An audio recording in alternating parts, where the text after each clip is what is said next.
Okay, I believe we're live. I believe. I'm gonna try to kind of keep my voice slightly down. I have a very loud voice. I don't know if you guys are aware of that, but don't want to keep everybody up in the household. But I'm gonna be working on comics tonight, and so this is the live stream where I work on book 2 of 2 stories. Ooh, hang on a second. I am getting slapback for some reason.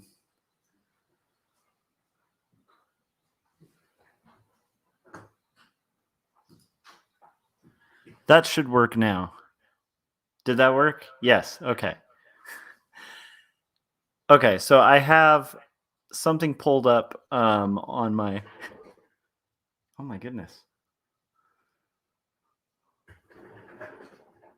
I'm having some audio issues. Give me like 2 seconds.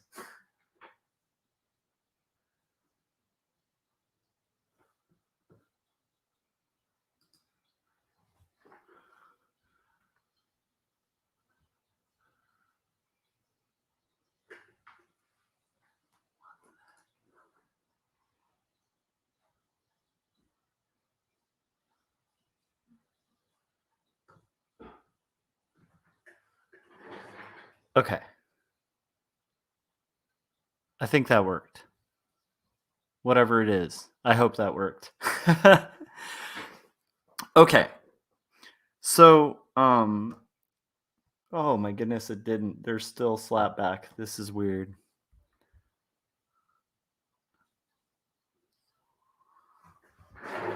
Huh.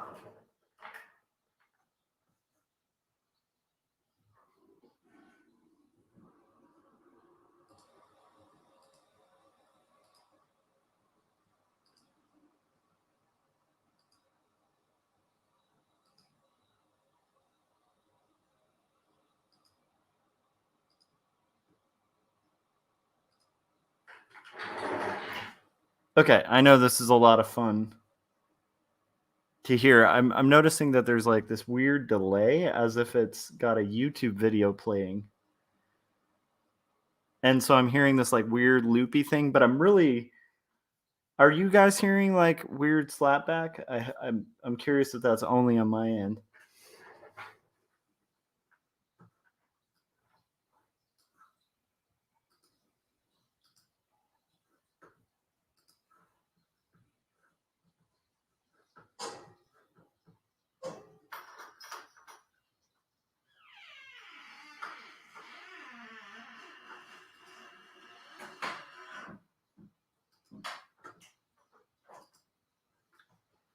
Let me try now.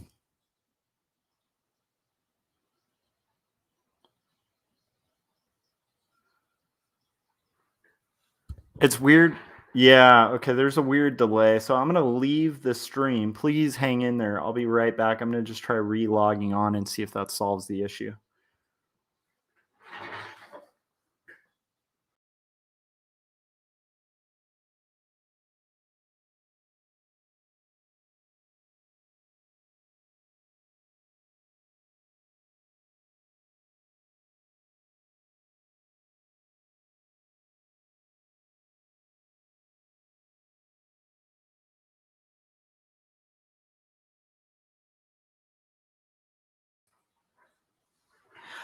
Okay, I think I figured out what the issue is. So that's good news because what I can do now is get back to having the chat pulled up. I apologize. I've never actually had that one happen. So what ended up happening was for some reason a link that I had shared on like Twitter. This is, I guess, showing my age. But it's like a link that I had shared on Twitter was playing the live stream. And so I was hearing the audio from that like cycling through my headphones like every second I talked. So anyhow, let me get into LA Comic Con and how that went.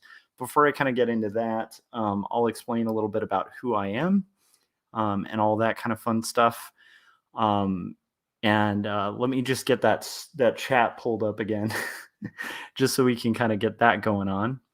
And then we should be good to go, hopefully. So let's see. Whew. Fun times. That was like a good 5 minutes, folks. Okay. I see Adam in the chats too. How are you doing, Adam? I am in a really excited mood. I just got back from LA Comic Con. It was a really good show overall. It was sort of an experimental show for me.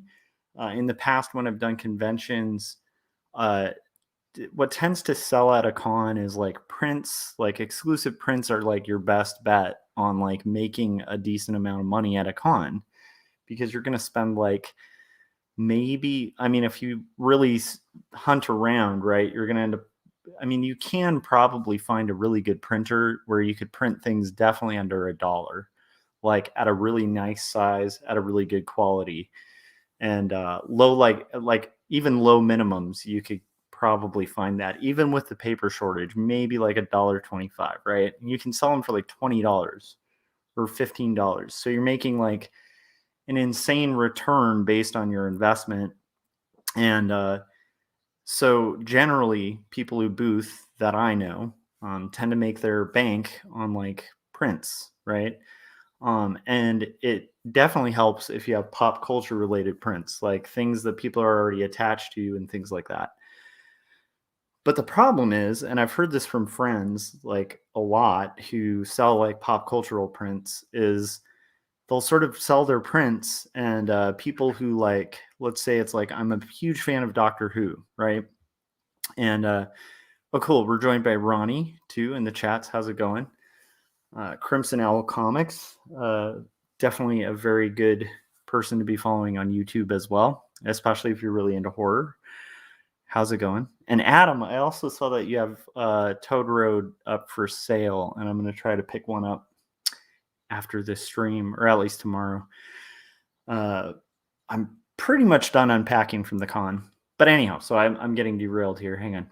Okay, so the thing that I hear constantly as a complaint from friends of mine who convention a lot, way more frequently than I even do, is that people tend to go toward, like, if I'm a Batman fan and I go to like a convention and I'm cosplaying as Batman, and I happen to walk by a booth that has like really cool art with like Batman on it, even if it's licensed, like I have a lot of friends who do totally licensed prints of like popular culture characters. So somebody will come by the booth and buy Batman, and then it might be a good draw to kind of get them in and buy like the original art that you make, that isn't attached to some licensed character, and it may not. And I've heard a lot of speculation, and I've wondered for years that, like, what happens when you just remove the prints? Like, you just don't sell the prints. Like, would you sell more books? And I can definitely say you do, at least in my experience. So I didn't make like quite the amount. Like, if I had brought prints and like tchotchkes and stuff like that, and like skateboards and stuff I've sold at conventions before, especially like my more popular kind of like threadless, like go-to designs, like the designs that I've made that have gone like viral online. If I had brought prints of those, I would have made a ridiculous amount of money over the Comic-Con weekend, and probably mostly just sold those prints. But I'm not really going to comic conventions to make crap loads of money. I'm going there to promote and sell books. And so the downside of that would be like, hey, maybe I'd sell a bunch of cool prints. Maybe it would get people invested. Maybe 1 out of 20 of those people would get into the comics that I do, through like whatever pop cultural or trend related thing that kind of gets them in. So that can be like the spoonful of sugar that kind of gets people to kind of take the medicine, I guess. But it's still a much wilder gamble than like if people kind of have like a scenario where they're like going to your artisanal store and they know like, hey, this is a store that sells 5 kinds of bread or something, and they're like the best of that kind of bread. Like, so if you go to that store, like, yeah, maybe they're missing out on sales by not selling like gum and candy and like all these other things, but eventually that store is going to sell way more bread, and get known for the bread that they sell. I don't know if that makes sense. So like then when people are looking for good bread and they're like, "Hey, where do I get bread?" You're like, "Oh, dude, go to this like bakery. They make the best bread," right? Anyhow, it's a long-winded way of saying like that's what I tried at LA Comic Con. I just had 2 stories and then Numb, and I think I had a couple copies. The copies that I had left of Barbarians, a handbook for aspiring savages, and it was pretty cool. It was kind of surprising, but I definitely did move more books than I think I would have had I come to that con with prints. Now the downside is I didn't make quite as much money as I would have, but I think it was worth it because I still wound up I was still in the black, like I was okay, you know. And so I think actually I kind of came out of that convention very pumped. I met a lot of really cool people.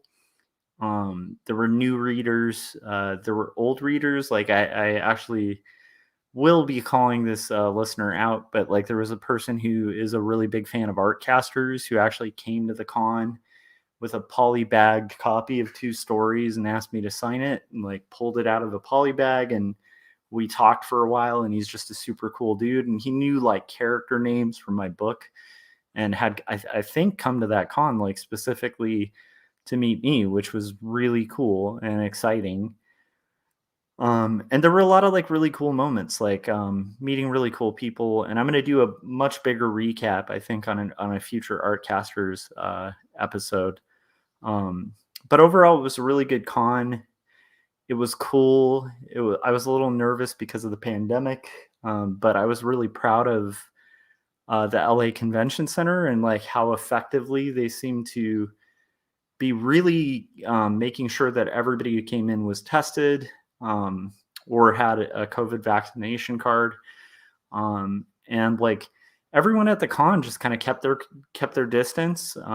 It was my first time actually doing LA Comic Con, and the thing I liked about it was it's like a junior San Diego Comic Con. Like if you've ever been to like a full San Diego Comic Con, it's packed. You have like no space between people. um, and anyhow, it was I don't know. It felt like a little more comic friendly and artist friendly. Like Artist Alley seemed to get a lot of traffic. Um, yeah, it was good. I want to do a much more thorough and full recap. Um, a little bit later.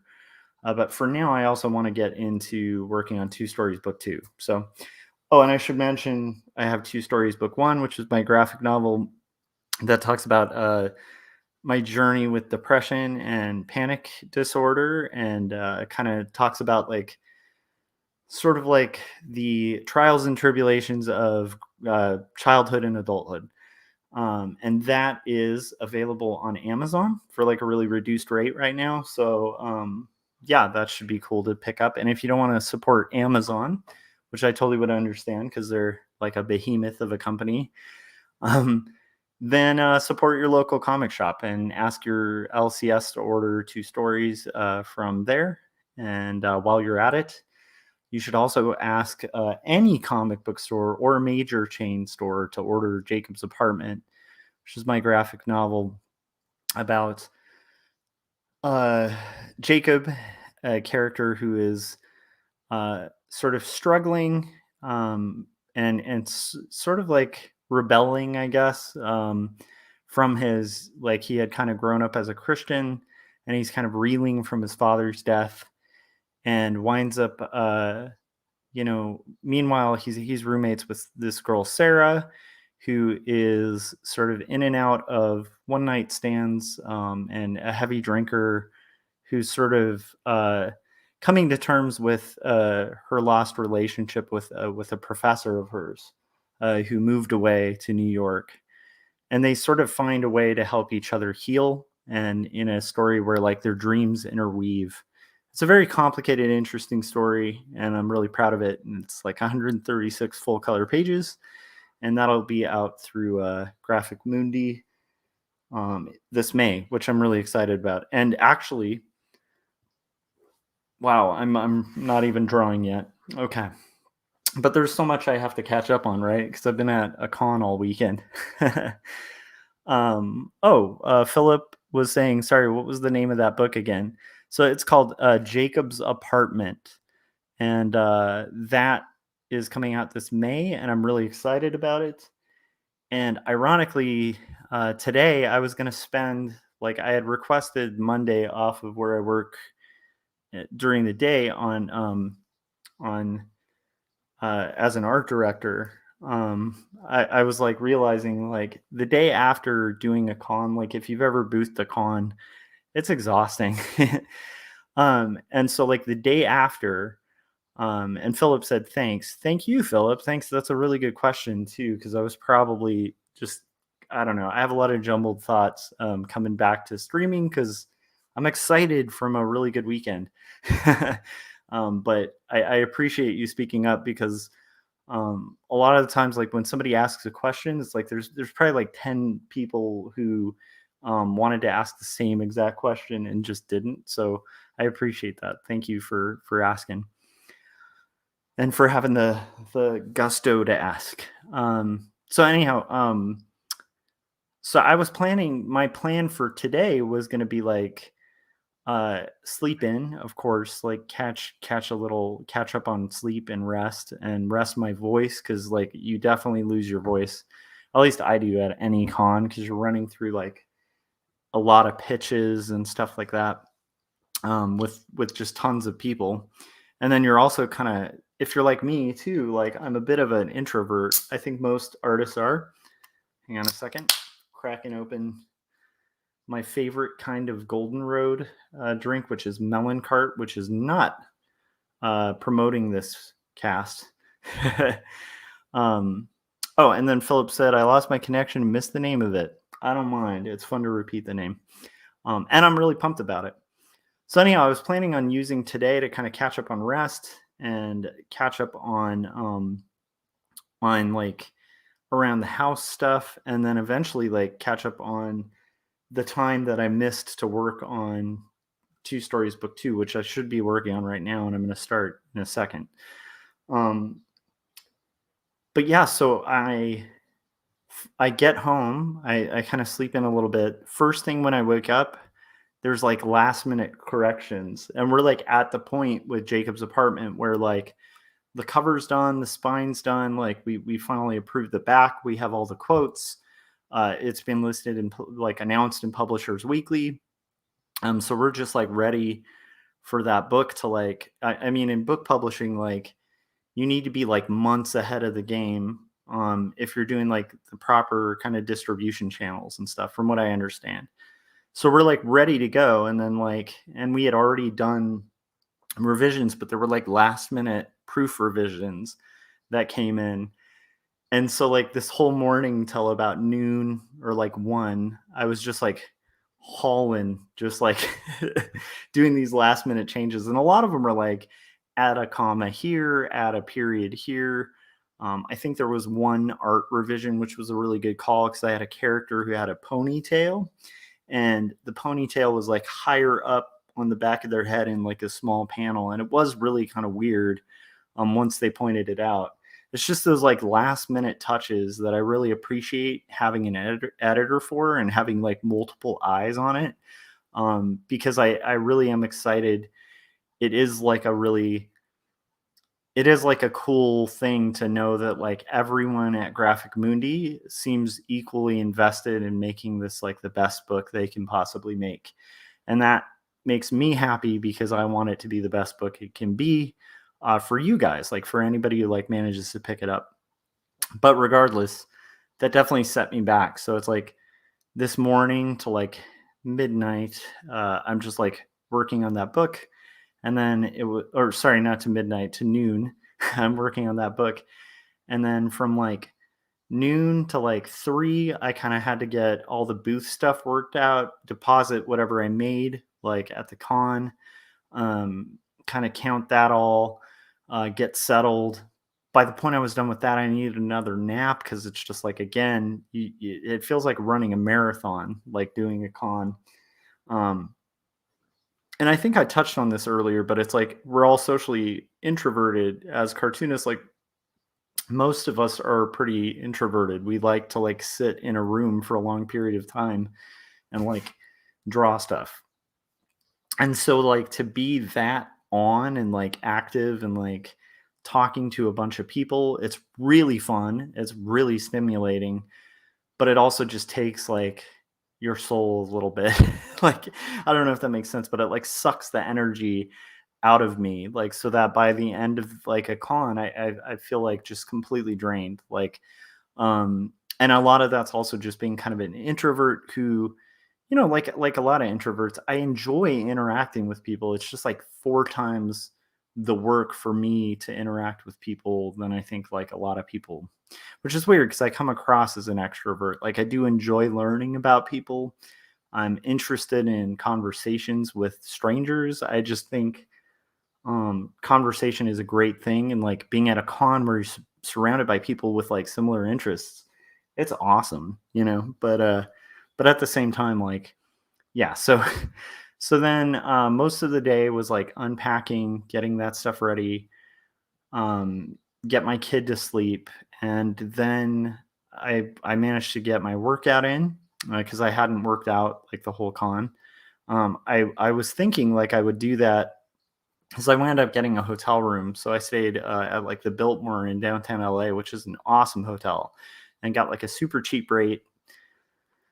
Um, so yeah, so that was awesome, and I'll get more into details of that. But the point being, by the time I like sat down, was able to stream and stuff like that, it's like 11 o'clock p.m. And I'm really thankful I requested the day off, but I totally didn't get to work on my comic like I wanted to for most of the day. So here I am late at night doing a night stream, and I'm going to rock this panel. So anyhow, sorry, rambling a ton. Excited. I feel like the convention went really well. If you guys have any questions about LA Comic Con or anything, feel free to ask me. I'll probably do like a more thorough kind of breakdown with it because I actually split the table with my friend Chris Caligua, who is a brilliant illustrator. You guys should all be following Sketchboy01 on pretty much everything, all the social medias, but Instagram in particular, I would pick to follow him. And he also has a business with his wife called Kitten Rivet, and that's really cool too. So follow those on Instagram. But I'd like to have him on a future art casters to kind of like break down like how it went. And it was cool because he is like extremely good at cons and like engaging with people at cons. I can be a little more socially like socially clueless sometimes when I'm like engaging with people or trying to do a pitch, particularly doing a pitch because I'm very long-winded and I put a ton of thought into, and I don't think I'm unique in this, but it's like I put like loads of thought into these books and a lot of care and crafting and like I spend a long time kind of thinking about like symbolism and like story arcs and story beats, and I kind of feel like if I could just say it well, I may not even write it. Like part of why I make comics and draw comics is because like that's my best way to communicate. So so because that's like my form of communication, it's like it's hard for me to boil down a pitch to like a really short like a short few sentences, especially when I'm pitching stuff that's like autobiographical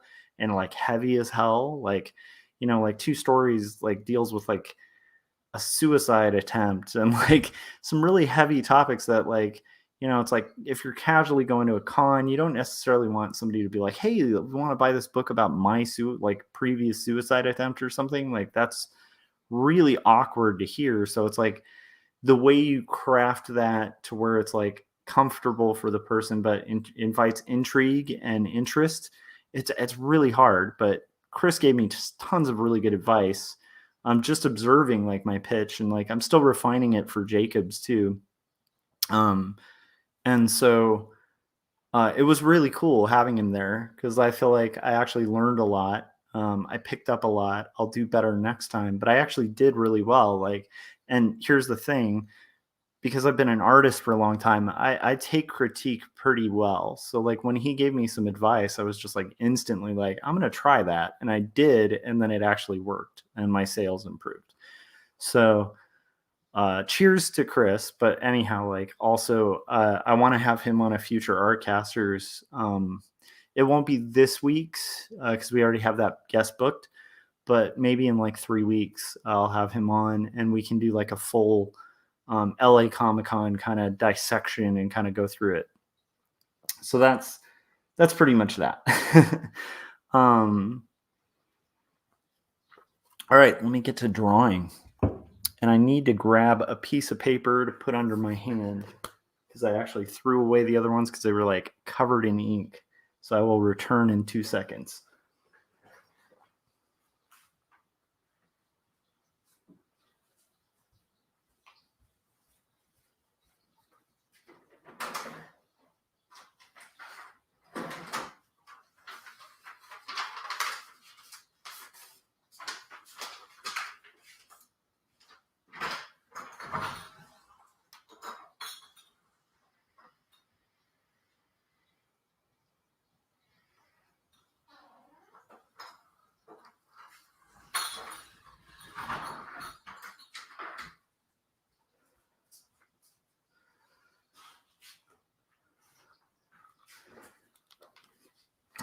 So Philip said, I've done many cons, so I know the feeling.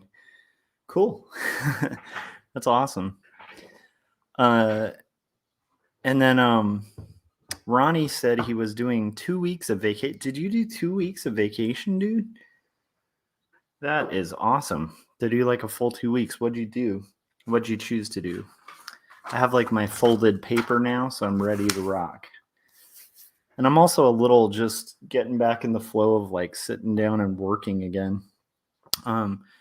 It is funny because it feels like conventions are also like so stimulating because you find other artists and other people, and there's this common bond between all the people at the con, where you're all kind of going through this like thing together. And so it's like it's weird to leave a place where you have this like strong bond with all these other people and like physical meeting with people, especially after being locked down for so long. Like it was crazy stimulating, and it's a little interesting like adjusting back to sort of like the hovel, the little secret lair where we all create art. So I might be a bit rusty getting back because there's a flow state that I get in as an artist, and it's like for me like half of how I do comics is that sort of routine of it. Like you kind of build a habit and just sort of sit down, do your work, all that kind of stuff, and then like eventually it kind of becomes this like almost like thing you just do like ritualistically every day. But if you pause for like a long time, it's really strange how it takes a little bit to kind of get into it, you know?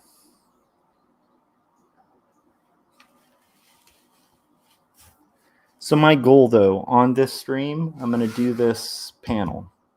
And one of the things like somebody might even observe is like, why not just take this and just repeat it? Like just photocopy it or just use Photoshop to like, why redraw it? 'Cause like most of the characters are like in exactly the same pose. You could just kind of change the little expressions. I do that. I redraw the whole thing because of Chris Ware.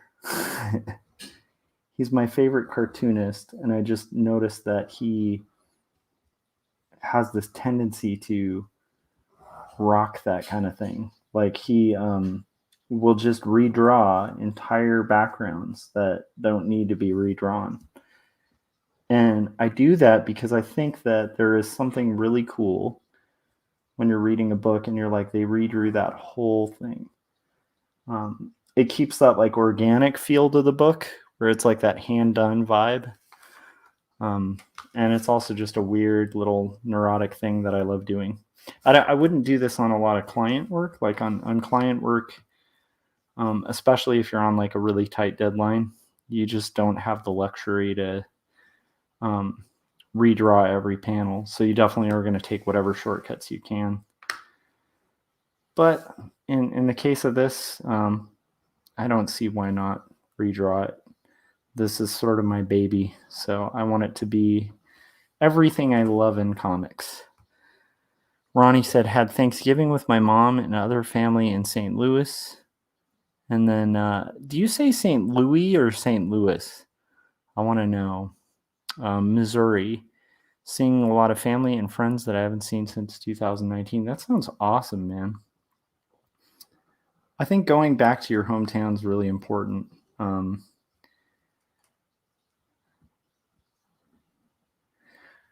Actually, it's funny. So, I do think that's like a unique, maybe not super unique. I remember when I didn't have kids, I always hated when people who had kids would sort of pretend that there's something like unique about kid having that like other people wouldn't experience. But there are some things that I do think maybe other people feel, but I think they get like highlighted by having a kid. And I would say one is like family becomes so important. So important. And Corey Kerr is in the chats. Corey, you should hop on stream, dude. He said he's moving back to his hometown for 3 months. I'm excited. So, Corey, like, how soon, dude? How soon are you making that move? I might have to see if there's like a con, because I do like. I will say, I had this kind of weird deal with myself where I wouldn't let myself go to a convention. Yeah, I wouldn't even let myself attend a convention until I finished 2 stories, book 1. And so that was like a ton of time. Corey said, I've got an 8 a.m. class, so I'll have to pass. Understandable, Corey. Yeah, it was a crazy thing because, yeah, so I hadn't conned in like a long time. Like I hadn't been to a convention. So this was like my first convention in a long time. And I will say it went well enough to where I instantly am like, okay, I need to book more conventions. And I know like my publisher is talking about possibly TCAF and MoCA, which I still need to get my passport, especially if we're going to do TCAF. But yeah, I still want to do as many in LA as I can, without like losing my shirt. So I am going to kind of look into the possibility of WonderCon. I have no idea if that'll go through, but I might look into WonderCon, and I might actually reconsider. I might even reconsider Long Beach Comic Con because it just was such a cool experience. And Ox was just joining. How's it going, Ox? Again, another talented artist, as is Corey Kerr, by the way. If anybody follows my channel, you guys must be familiar with Corey by now because he's on like half my videos. But make sure you're following Corey, his awesome animations. And then Ox is just awesome. He's always working on comics. And you guys should be following Samurai Ox on YouTube. Yeah, I was telling people the con was good. Like LA Comic Con was awesome. It was a great experience. I met a lot of cool people. I definitely came out in the black. I wasn't like, losing money, and that was good. And then, yeah, I mean, I sold some books, and I think I got the word out for Jacobs coming out. And so I kind of achieved my objective. There's a lot of crazy stories that I want to go through, but I kind of want to save a lot of them for Artcasters. So I'll try to do like an Artcasters, I'd say like 3 episodes from the one this week. I'll try to see if I can get Chris on, and then we'll do like a point by point recap of the con. but it was good. It was really well organized. Very like responsible. Like people were socially distanced, but they it was still fun. I did like this because one of my critiques of this was like a long time ago, but one of my favorite cons for the longest time was APE, Alternative Press Expo in San Francisco. And the downside of APE was like they didn't serve alcohol. And that was kind of a bummer because it's like there is something about like having just alcohol at a con that like, I mean, I could see it going bad if like it's the wrong group of people, but in general, that's a nice thing to have at a con. And this one definitely had that, and that was fun. Because it was like our second day there, we got to like chill at our booth and have like a beer. I wouldn't recommend anybody like at their booth just pound like a million beers because that would be really uncomfortable. I think for people stopping by your booth, but the ability to kind of like be like, okay, we're not at the office, like it was a nice thing. The sad thing is like I really did have a pretty busy booth, so I didn't get to like walk the floor. But I did have a lot of cool people stop by and stuff, so I'll have to get into that like heavy on the recap. But yeah. And Ox said, "Is this one rebranded or new?" I think LA Comic Con used to be LA Comic Con, and then it became Kamikaze. And I can't remember, like Stan Lee ran it for a while, and so I think it was like something related to Stan Lee. It might have been Kamikaze under Stan Lee, but it's interesting because like this was my first time at this convention, so although I just realized like I hadn't put two and two together, but even the hotel I stayed at was like it was literally the same hotel I stayed at for Adobe Max, and it was the same convention center. So yeah, but it was cool. It was a cool experience. Met a lot of really nice people. Had a good time. Sold some books. Yeah, it was good. Let's see. All right, that's what I thought, Ronnie. Ronnie set me straight on St. Louis, saying it's St. Louis unless you sing the Nelly song where he says St. Louis. Yeah, after COVID shutdowns and getting disabled, I needed that vacation more than I thought. Yeah, I just think, like, I will say that, like, even though the conventions are work, and I know people might argue, like, a convention is not a vacation. It is when it's your own work. I think it is slightly a vacation too. It's like a nice excuse to like meet up with other geeks and find out about new art, network with people in like the best of ways, because you're like meeting people and hanging out and like enjoying each other as opposed to like being like, what can you do for me? Which I think is like the best kind of networking. So I would say like to me, but I also don't take a lot of vacations, so I don't know. But my point is, I feel a little reinvigorated. Like I feel ready to get back to work with like full force. But a 2 week sounds nice. Like I think one of these days I'm gonna have to do the full like 2 week kind of thing.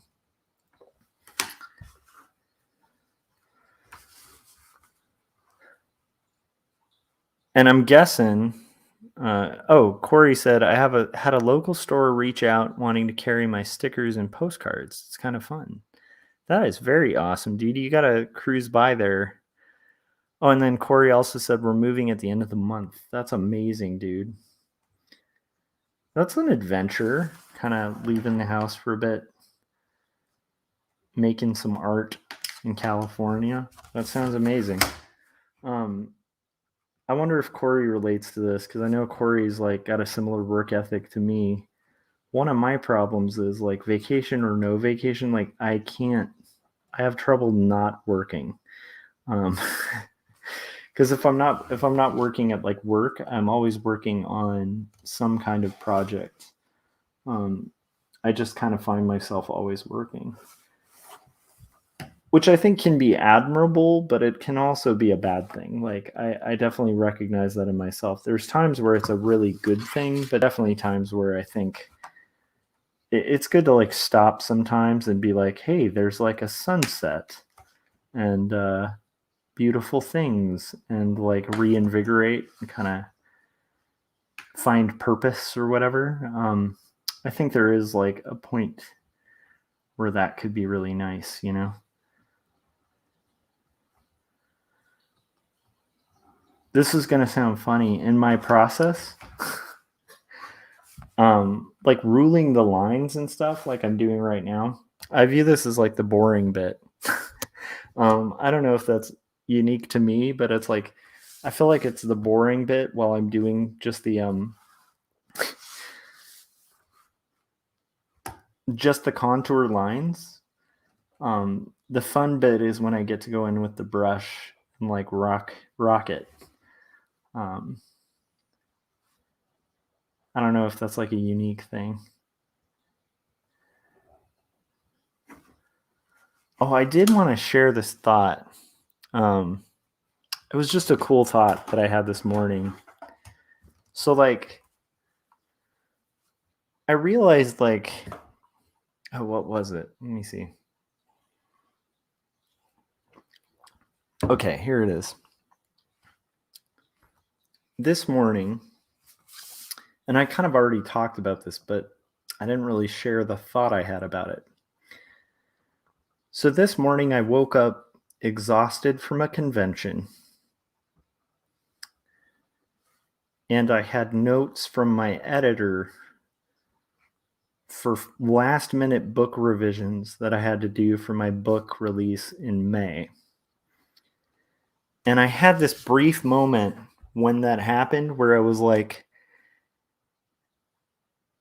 this is the life that I wanted as an art student. Um, and it's not like I'm not trying to brag or anything like that, because it's not like this magical thing. Like it's still a struggle. It's still a lot of work. My wife and I like still, have to like, pinch our budgets, like meet and make the bills and all that kind of stuff. I still have to work for a living, like, but it just dawned on me, like that sentence, the sentence, like I'm exhausted from a con, like I'm I just woke up exhausted from a con, and I have to do these last minute edits for my book that's releasing in May from my editor. I just realized like that was my dream in art school. I was like that if I had fantasized about like my future, I would have been like, I'm gonna be a cartoonist. I'm gonna be like exhausted from like going to a con. I'm gonna get editorial feedback. I'm gonna have to like hustle and get that ready for the galleys, because like it needs to be there for like press releases and stuff. Um, and then I'm gonna stay up like late that night and work on inking the book, which I'm like, I don't know. I mean, I know that's nerdy, but it was profound for me, like to just realize like I just had one of those moments of like, well, that's so weird, because like that literally would have been something I wrote as a younger man, like about like, hey, what do you want your life to look like, you know? um Philip said, I've never produced a book before. I've done strips, but I'd like to attempt a book this year. Do it, Philip. I would like to see it. I kind of feel like if you approach books like you'd approach strips, like you can probably knock out a strip a day, I'd guarantee. If you're used to doing strips, um, I think if you do like a panel a day, like have an outline and a map, but you could make a really good comic. Um, it just requires like just show up and like commit to finishing. But I do think like Scott and Corey have really good advice that they often give, which is like, bite off like a small project first, like start with like a mini comic or like a 4-pager or something like that, rather than like just trying to tackle like the epic graphic novel from the get-go. I think that's pretty good advice. I can often give people the really bad advice of like, hey, just start your graphic novel now. Like, try to make the most epic thing you can. And like, why wait? But that can be really bad advice because then you could end up like 80 pages into something where you're like, ooh, I didn't really know how to map a comic. And now I've wasted, years of my life or something. So I think Scott and Corey's tendency to give like that advice to like bite off a smaller project at first, kind of learn what exactly you want to do, like start with like a short story, or you could do like if you have like an epic story, then maybe just try like, I'm just going to do like a short story in that world and just kind of see how it goes. That would be my advice for it, but definitely don't wait. If you wanted to make a book, make a book. Now's the time. Corey said, I'm pitching a class right now where I take students on walks in the woods, read books next to trees, journal, and sketch leaves, etc. Tried to teach unplugging and allowing space for contemplation and inspiration. That's true. I'm trying to like not share too many stories from the con, but Chris and I, and then also one of his friends who's like a creative director, who's like a pretty impressive dude on his own. Like he's got a pretty amazing resume, and I'm going to try to have him on as a guest on Artcasters too, because he's designed like a lot of things you guys have seen. But anyhow, so all three of us are like kind of hanging at our booth, and a young student kind of came up and showed us her portfolio and was like asking advice for like her mom was there too, and she was asking us advice like what school her daughter should go to. And she had like this incredible portfolio, like a million times better than most people.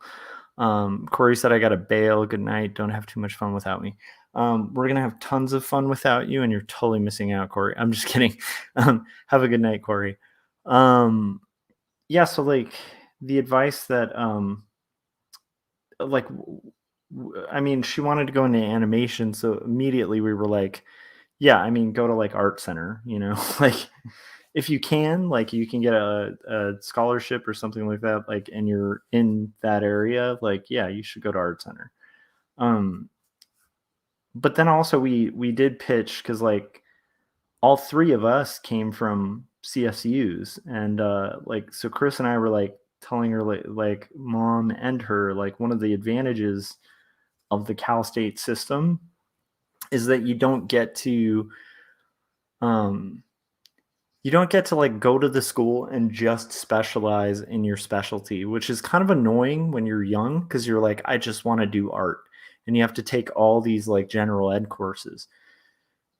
But as you get older, you start realizing, because it affects your art, like your knowledge of the world, your knowledge of like history, of literature, of poetry, of like all the humanities and even sciences, like affect like your ability as a storyteller or a thinker or a problem solver, like as a graphic designer when you're trying to think outside of the box. Like it's like the more inputs you've had,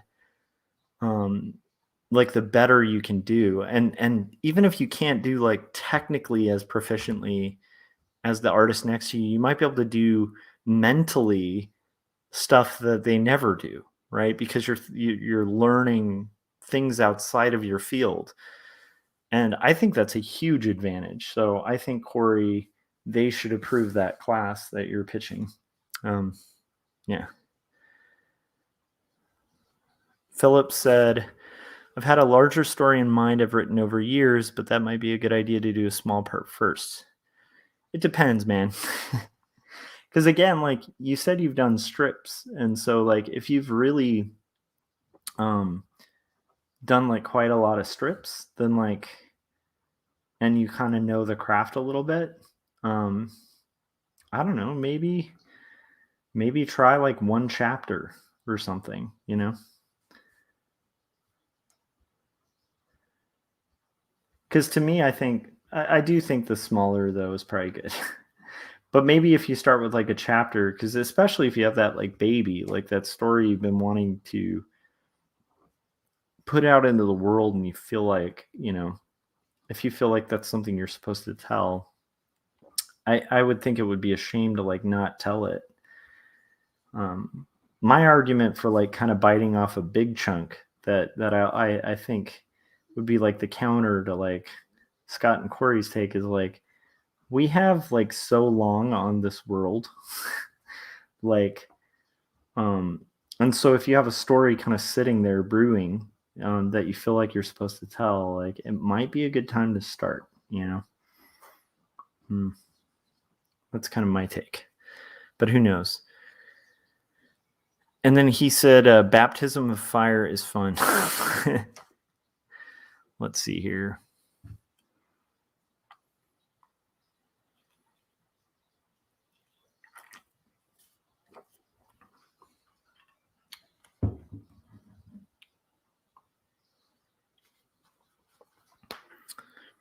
Yeah, Ox was recommending the second version and jump in for baptism by fire. I think it's good, actually. Yeah, I think that's a totally legit method.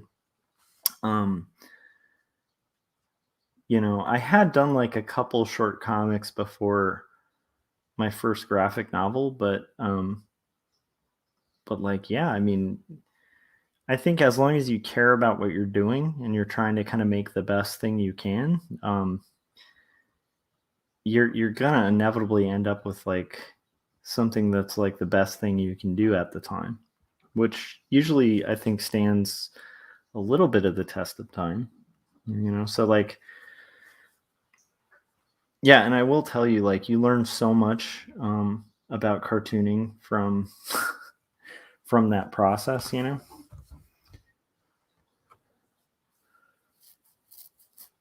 Philip said, I got my start in animation, and it's something I always envisioned as animated, but it's not really possible, but a comic would be the next best thing. Yeah, and I think, like, the thing that makes really good comics in my mind are, like, I think you got to make, like, the comic-iest thing you can make. Like, really play with the medium, like, have fun with, much like animation, right? Like the best animation like does things that only animation can do. Um, so it becomes like really awesome because of the like animationness of it. Like it's unique to animation. It's a thing that only animation can do. That's why, like, I think, I don't know, you could be different, I don't know, Philip, um but I feel like, most animators I know like really love like squash and stretch, and really appreciate it because, again, it's just like it's something only animation can do. It's like one of those things that's like the unique beauty of like animation. And so it just kind of, I would say like the same for comics. Like if you're going to make something that was envisioned for animation as a comic, take it, but then adapt it so that like it does things that you can only do in comics. And then you'll have a good comic. That's my thoughts on it. But that's like 2 cents of it. I don't know. I'm curious what your project is now, man. Ronnie said, "Got to get ready for work. Hope everyone has a great day." Thanks, Ronnie. Thank you for consistently. Ronnie always shows up on these streams right before heading to work, which I think is cool. So I hope we set you on a good path for your workday, especially coming back after a long vacation. I actually have that going tomorrow, so that'll be fun.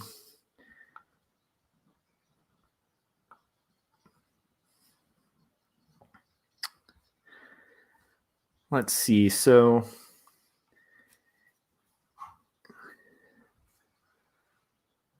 I'm really curious though, Philip, about your stuff now. And then Adam,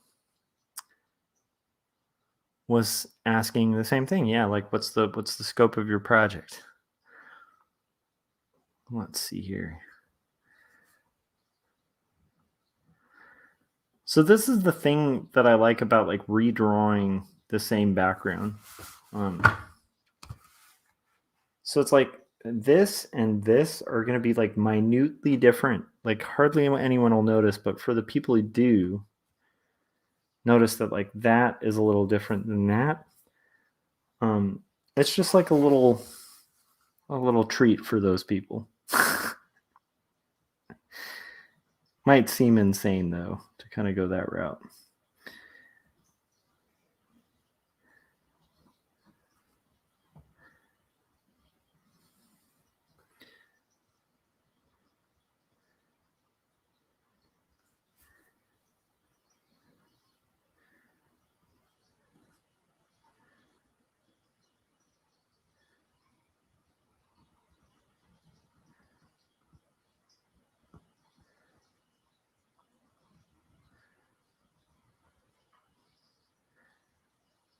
I personally get a kick out of that though in comics a lot.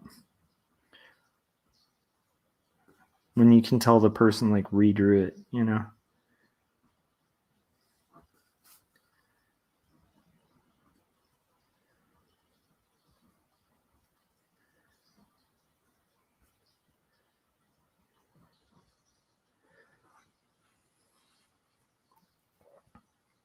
Philip said it's a sort of silly space adventure.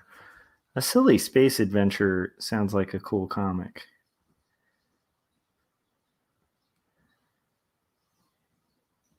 I very recently read Space Dumplings by Craig Thompson and was pretty impressed. It was very like animation in style. And it was kind of all ages and stuff, but it was a lot of fun. Like really creative paneling. So just a real blast to like read, you know.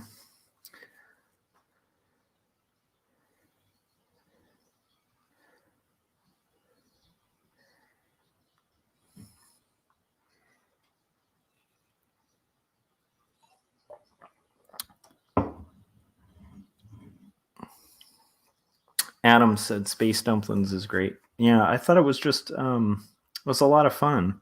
And it was also neat because he even had like little riffs, um, sort of self-awarely making fun of himself. Like he had a character that was sort of a parody of himself. And I thought that was neat too. It was just a lot of fun. I'm one of those indie cartoonists who like I cringe a little bit when other indie cartoonists like will talk badly about Craig Thompson because I think the dude is pretty brilliant. Let's see here. All right. We have some characters in the background. And we're almost at the hour mark. I was like starting to zone a little bit. And for people who have tuned into this live stream before, you will know at like the hour mark, I usually have to step out for about 20 seconds, maybe 30 seconds, just to sort of reset and get my bearings. Ox said, been doing commission work for the last few months. Have a bunch to take me to the end of the year, and then it's all out blitz to finish my last 3 issues. I like the idea of all out blitz. I'm kind of in that right now with this book. And there's potentially another book coming down the line too. So I'm going to be like alternating kind of 2 different graphic novels. It's going to be interesting to see if it's possible.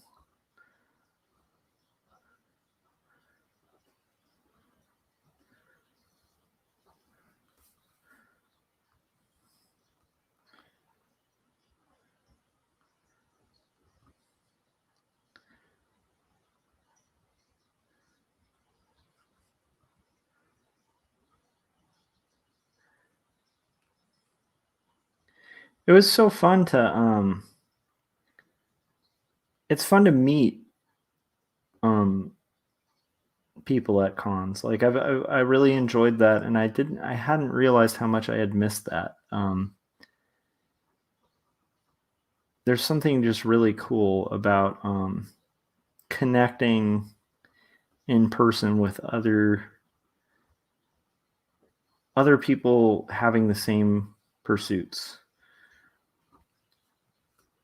And I kind of felt like one thing I was really happy about is I feel like I've had okay practice with doing that with Artcasters and the indie review show, and then this live stream, with like the different communities surrounding kind of in our like YouTube circles,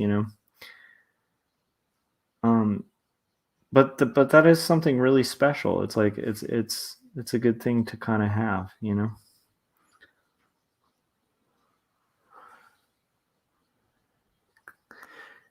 Collected comic strips to tell a longer story has me think of Thomas Clemens and how he's been doing Robot Friday. And Philip was saying I do caricatures as well, and I have a few commissions to finish up, but once those are done, I want to start on it. I'll post updates on YouTube and my Instagram. Cool, man. I'm excited. I'm excited to see it. You should do it. Commit to it. That's another trick too with comics. Ox actually would give really excellent advice on that, because that guy is really consistent on like kind of finishing and like starting projects and seeing them through to finish. Ox said, is your book release coming up in March for book one? So book one of 2 stories came out. So this is released. 2 stories book 2 is gonna be in like probably 2 years. And then Jacob's Apartment, which is like my 136 page comic, is coming out from Graphic Mundi in May. So those are kind of like the 3 we've got so far. So and then this is book 2. So but book 1 came out a while ago. I think it came out in like January of was it January or December? I think it was December. So it was last December, so it's like almost literally a year ago. I hope I'm answering your question, because I don't know if that actually, Ox, that may not have been directed to me. Let me know.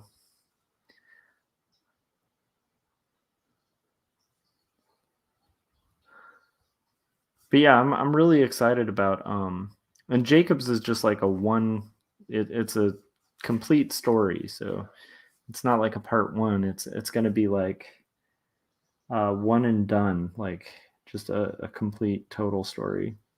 So you'll get like resolution at the end of it. Whereas 2 stories, book 1, you'll get like somewhat resolution, like semi-resolution. But you're really going to have to wait till book 2, which I'm inking right now, is released to kind of like really find like the full story arc completed. Although I did try to leave it on like a somewhat resolved point, but there are a lot of unresolved things.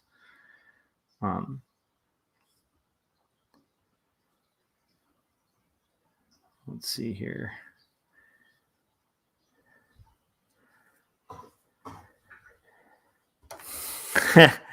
Yeah, so Ox, yeah, that was the weird part. I totally understand it too, because he was saying I knew book 1 was out, but you were talking about your editor and fancy words like that. Yeah. So that's for Jacobs, which is like was actually my first graphic novel, that I made like before 2 stories, and it had been completed and just kind of sitting. And my literary agent like pitched it around, and then like we ended up getting it picked up, and I've like revised it and like perfected it. I hope. I hope people will like it. I think they will. And so that'll be coming out in May, and I'm really excited about it.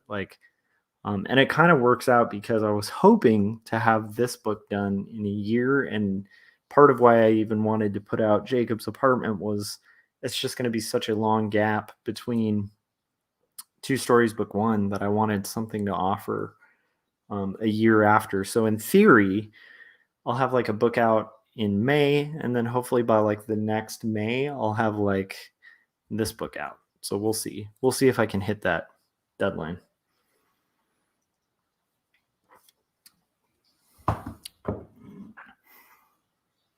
Let's see.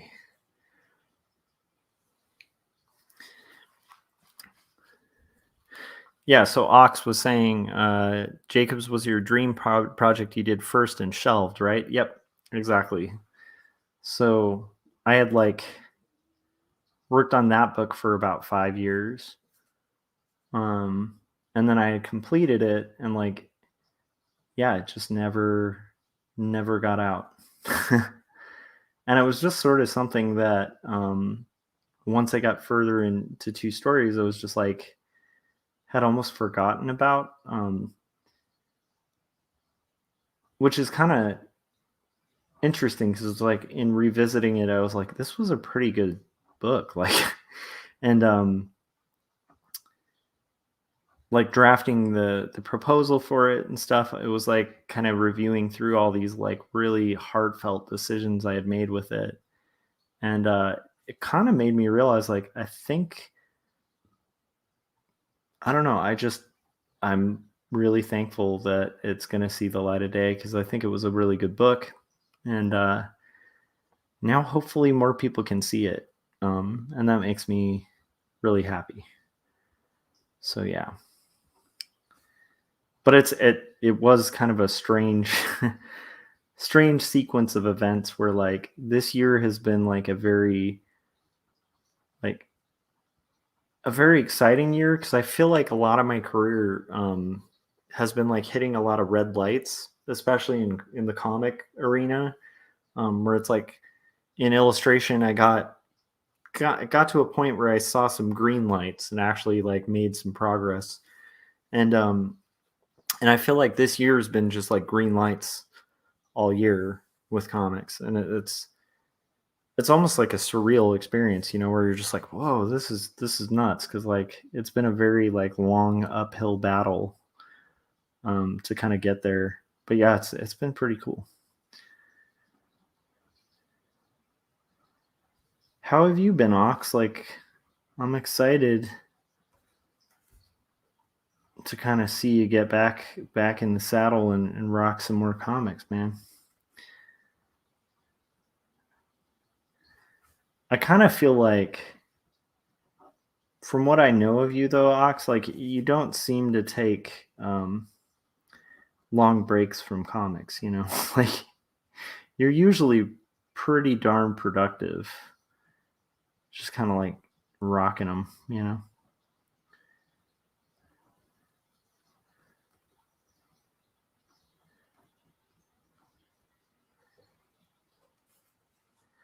Philip was saying I should head to bed, and thanks for the advice and encouragement. I definitely want to look for your book when it comes out. I hope I can catch you again. Yeah, Philip, make sure you're like subscribed and um, hit the bell and all that fun stuff on the YouTube channel so you can get notification when we're about to go live again. It'd be fun to chat with you. Maybe like on like a future stream, you can let us know how it goes with like that project, man. I'm excited to kind of see it. I definitely always feel like I want to see more work by more people. And then my buddy Chris is in the chats, who was like conventioning with me, which is kind of rad.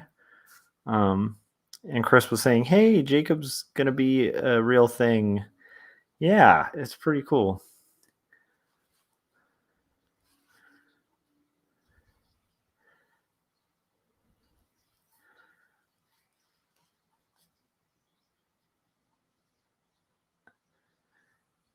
And then Ox was saying it's been rough. Yeah. Oh man. Certainly one of the hardest years ever with health problems and some deaths. Oh man. Yeah, it's I think that's like I definitely think that just like inevitably, you know, those circumstances like sound terrible, but it's like that there are definite times where like you have to kind of put comics on pause. Um, Chris and I were talking at like the con when we were like boothing together, where it's like, like I think it was like the first 2 years, my son was like, like after my son was born, like I didn't touch a comic. I just like invested myself in like, making like figuring out how to do my job like art directing, and then just other than that I was just like trying to kind of keep my kid alive. um so I definitely feel like there are seasons, which what kind of amazes me is like I feel like I don't know, I got to touch base with Gaz again, but I feel like Gaz has been pretty productive, as has Chris. Like I feel like Chris has been rocking quite a lot of art, as a new father. So I'm always like kind of amazed by that. But I only bring that up because it's like that's just one, um, of the many things that can happen in like seasons for people where it's just like, making comics may not be like even a possibility, but I am sorry to hear you had such a rough year, man. And like, I hope like, um, I hope things start kind of opening up for you. Um,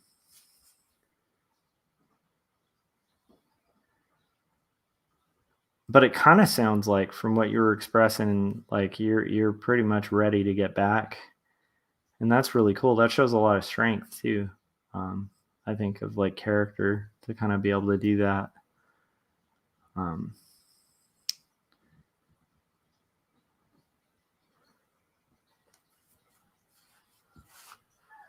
let's see. We're almost at that hour mark.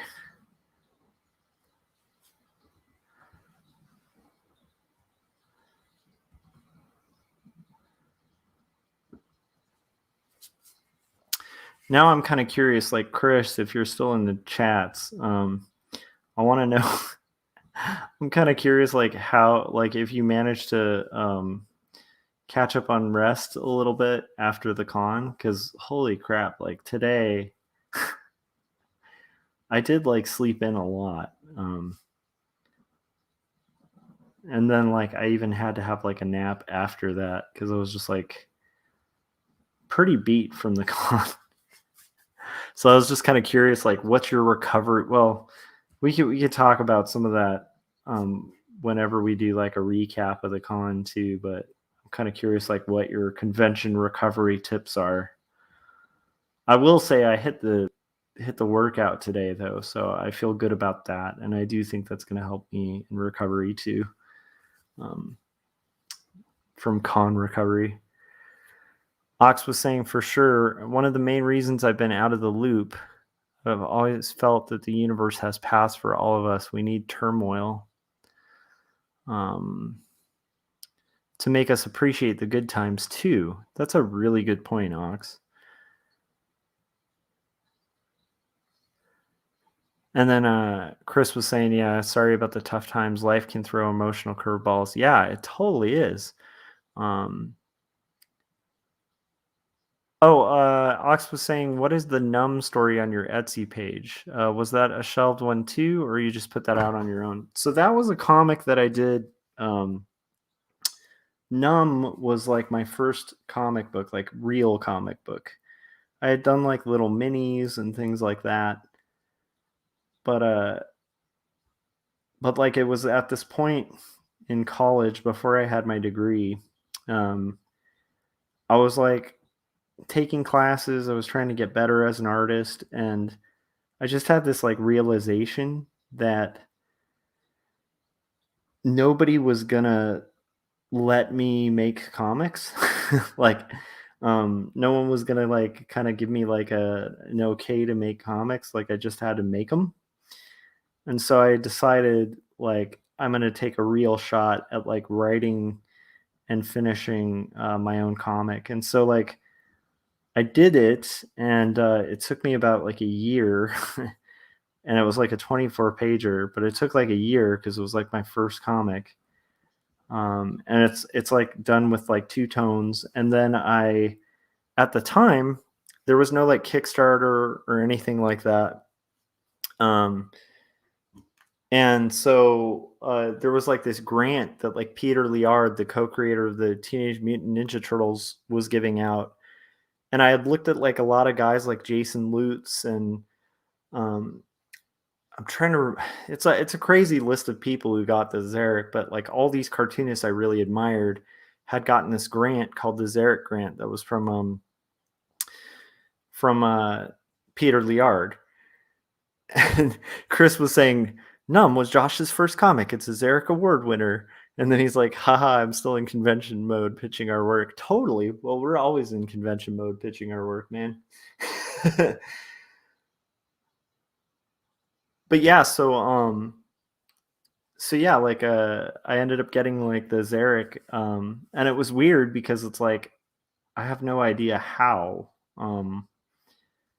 Because it was a really hard to get grant and like pretty well known at the time. And then like at the time, so the Zarek Foundation like pretty much funded the print run, and you know, then for distro, I had Jeff Mason who was running a comic company called Alternative Comics, which I think now has like a different owner if they still exist. But he helped me with the distro because he used to offer that for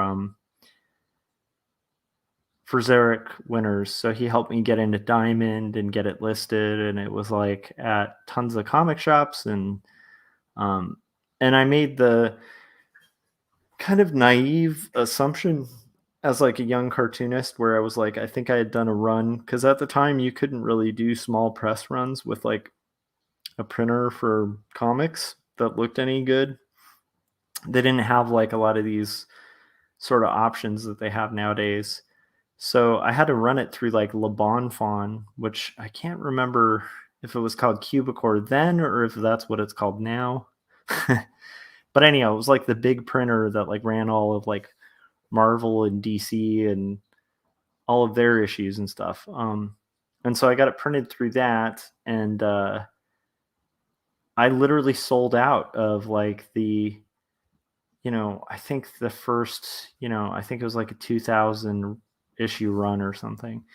And so then I was like, well, I mean, this just must be what it's like with comics. So like I did another run of like 2 or 3 thousand copies, and so to this day, I still have copies that I can sell of Numb because it was kind of silly to do a second printing that large with like a very small press comic. But yeah, so that's Numb. But it's a story about a writer searching for inspiration and kind of pulling from a past relationship um, to find inspiration, and only to find out that his ex that he was getting inspired by has beaten him to the punch and written a book about their relationship before he had. So that's the big twist there. But yeah, that's Numb.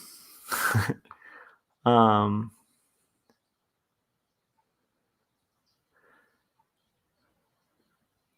and then he said, Ox said, hell yeah, that's awesome. I think that's the one Brubaker started with too. Yeah, I think Brubaker might have been in the last year it was available. And then I think that I think Liard stopped doing it, particularly because Kickstarter was sort of doing what they were trying to do. And so he just like felt like that hole was filled. Because I think part of why they did it in the first place was like to, give creators like a chance to have like an indie book that's like a little more risky, like put out in the world. And then Chris said, that ain't no thing either. I applied and got rejected for this Eric. Too bad they ended it. It was a great place for indie creators to get a start. It really was. And I feel like the curation of it was really nice. But because like a lot of really good artists came from there, but I also feel like I kind of get why they pulled away from it, because like Kickstarter has put out so many beautiful artists. um and then Ox said, I think it was available the first year I was going on my series, and then was just gone. We'll be ready to mail my copy alongside book one. Awesome.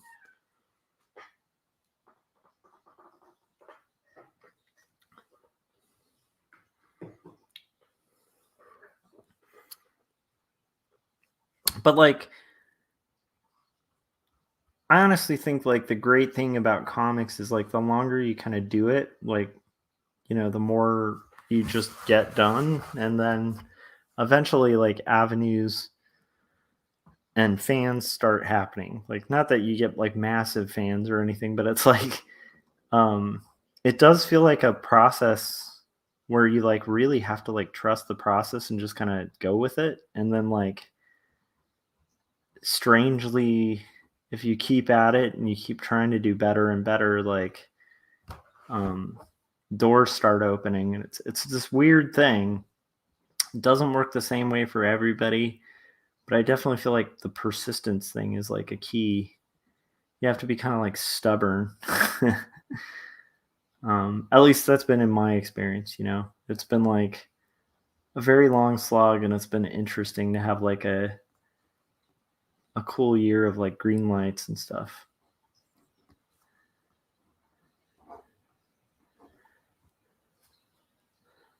So I was saying at the top, Chris, I was saying that I might want to try WonderCon, and then I looked on their site. I saw nowhere to register, so I don't know if they're doing registration for Artist Alley yet. But once they are, I might give it a shot. And then I also am possibly thinking about Long Beach, but I don't know. So that's what's going on, because I had a lot of fun at the con, and I ended up in the black. So I feel like this is a good thing. All right. So we're at the hour mark. Um Ox was saying, I've got stubbornness and persistence in spades. Hell yeah. Well, I mean, that's a requirement for cartoonists. Um so okay, it's a good spot for me to have my like 20-second break. I have finished the line work, and now all I have to do is kind of rock the inks. So I will be right back. I will, right before I leave for my 20-second break, I will read Chris's wonderful statement. Yeah, that was invigorating. I missed cons, and I totally feel like that encapsulates how I felt through the whole con. It was fun, and it's great to like. Yeah, I don't want to get too heavily into it because I'm supposed to take my 20-second break. So I'll be right back, and then we'll talk more. And I appreciate all of you guys who are here. And stay tuned. I'll be right back.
All right, I think I'm back.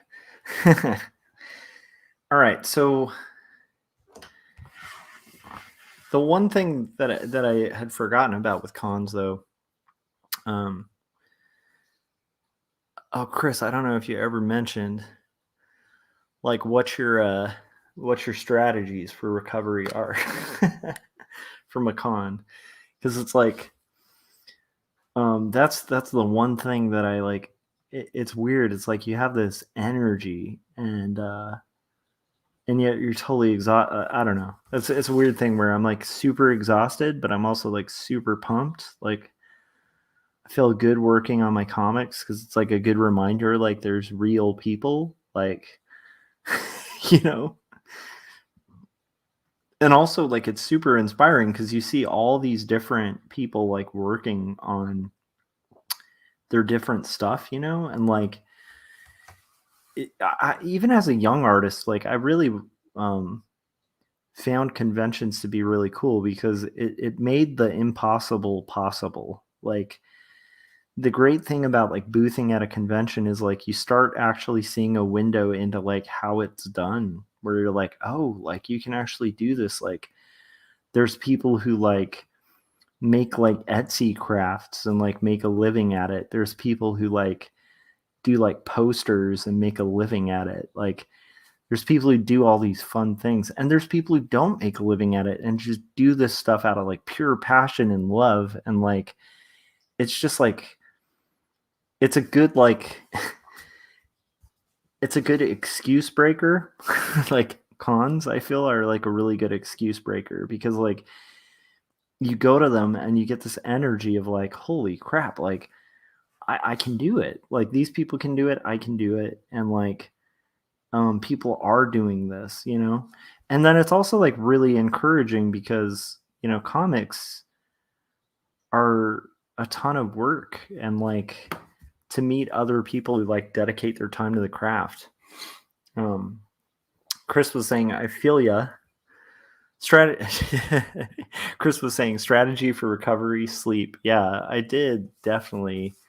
And I will be, but I have to finish this panel first.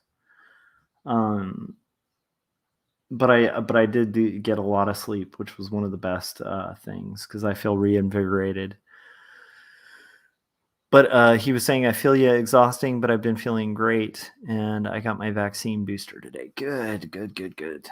The booster is good. I will warn you. I don't know if you got like I did Moderna, so like and for me it was like the second day kind of sucked, like for Moderna, and then the third day was pretty bad too. I actually had like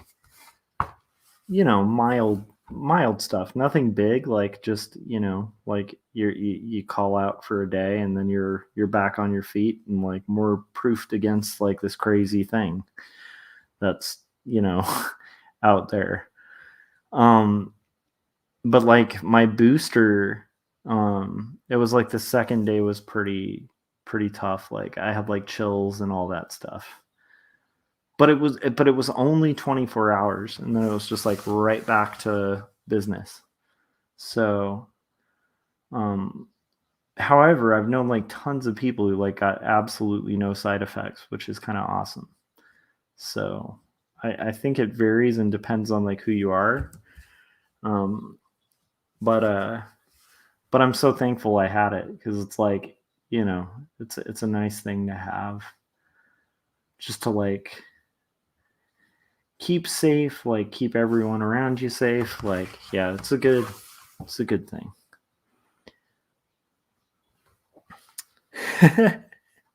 Chris was saying it's the opposite. This booster has given me Spider-Man powers. That's awesome.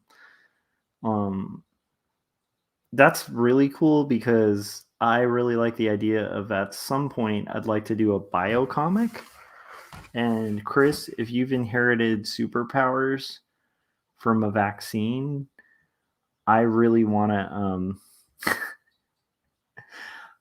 I want to write that comic story.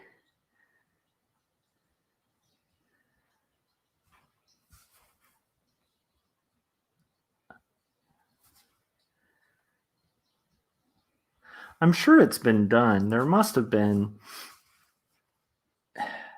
Somebody has done, like, you guys might know better than me. Has someone done like a superhero comic in like an autobio type format, where it's like, I mean, it has to have been done, right? Where it's like a slice of life, but it's like a superhero.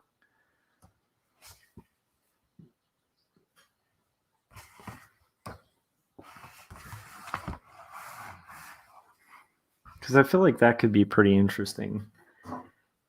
I always thought like the funniest thing would be like the end of two stories, like book two.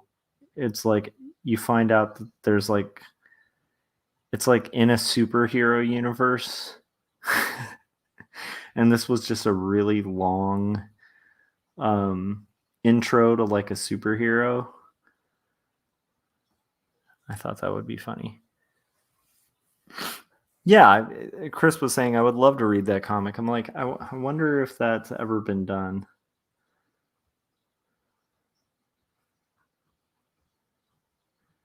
If it hasn't, I definitely think that might be something I'd need to like try to do.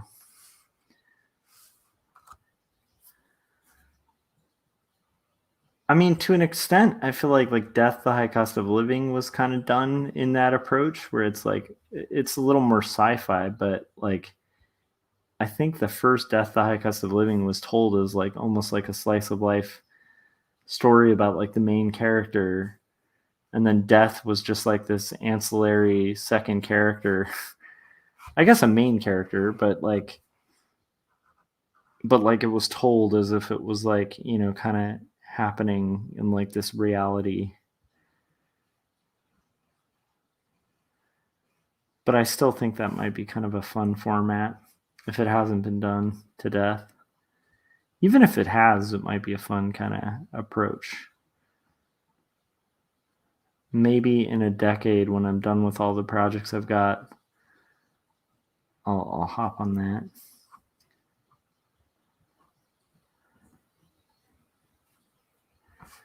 I do find it interesting. This is kind of a weird thing. Maybe Ox, maybe you can chime in on this.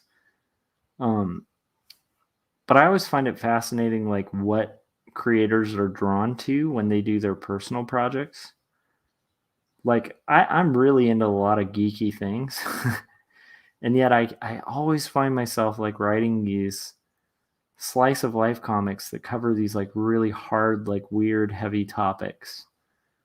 Um, and I think it's partially like it's almost like just ingrained in like what I want to tell. Um, I've even talked to people like I really, especially with Ben, being like 8 and really enjoying um, like kids comics. I've definitely had times where I've been like, I really would like to do like a good all ages comic, and we had like Yehudi Mercado on Artcasters, and he talked about a Chunky, like his all ages graphic novel for boys, and it was just such a good comic and such a like cool message to like give kids, and it sounded really funny and unique, and I was like, I kind of feel like I'd love to do that. But what's weird is I feel like I don't have that story yet, like, because I feel like for my personal projects it has to be something I'm so in love with that I'm willing to dedicate like I feel like the story has to be told. It's like in my bones um to do, so that I'd be willing to like dedicate like years, to it. And it's like I haven't had that come up yet. Like I definitely have a bunch of little things that I'd like to tell, and I'm sure I could if I like sat down and kind of made it happen. But there's like all kinds of stories I want to tell first. But here's the question, and like kind of the thing I'm curious, um, with you guys, like, do you guys like consciously feel like you consciously decide what to work on, or is it like Is it just like one of those weird innate things that just kind of like when you're working on a different project and like it just kind of comes up, like you're like, okay, I gotta tell that story? Because that for me is kind of how these stories have come. Like, not that they come from like some muse, but they kind of do. Like, usually it's when I'm working on a different thing where I'm like, gosh, I want to tell this story. It's going to talk about this. It's like an important thing that I want to talk about, something I want to communicate. And and that's how these things start. And then I usually, feel really driven to like kind of make them and stuff. But it's interesting to me that like initial spark. I've found like it seems like there's a lot of people in that boat where like they like different genres, but they always find themselves writing a specific one. And it's just like I don't even know if it's a choice, Like that's what I'm getting at.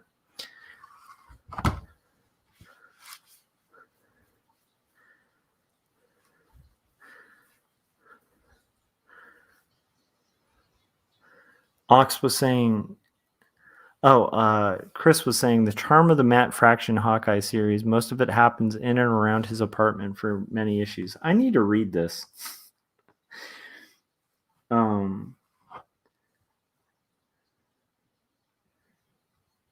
I feel like I missed out on so many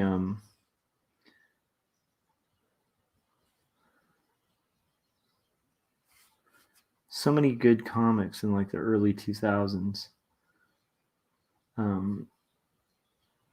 that were like more mainstream because I was so like steeped in like what was going on in the underground that I kind of missed like some of these really like nice, like incredible, like kind of stories, Ox was saying that's the same for me. I could easily make some silly stories, but this first series is a definitive thing of it. Did the thing and saw it through. Yeah. Adam was saying, can you reiterate your question? I guess I'm just saying, like, when you choose to do a story, like when you're sitting down and you're like, I'm going to start my comic, or you have that drive to like work on a comic. What do you think it is that like causes you to pick a specific way of approaching it, like a genre? Like, what do you think it is that like do you think it's kind of like an innate thing that just kind of tells you like I'm going to write a science fiction, or do you think it's just somehow in your blood, or like if science fiction were the thing, or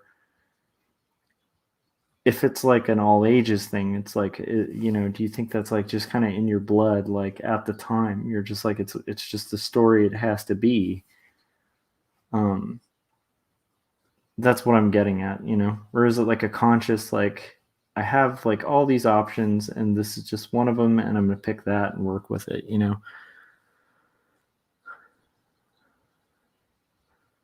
Ox was saying, I have plenty of my emotions tied into the series, and it's a cathartic thing at this point, which I'm sure is the same for you with two stories. Yeah, for sure. And I think that's like I actually think there's a lot of emotion tied into like like all ages books and stuff too. Like the best ones. Like I feel like Jeff Smith's Bone. I'm like I read that and I'm like there's so much emotion in that.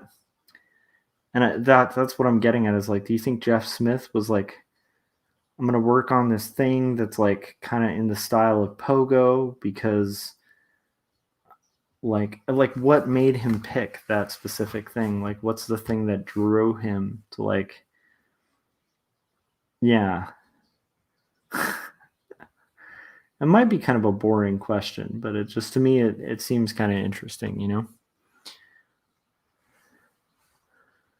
Adam said, my projects are in order from short and easy to longer and more difficult.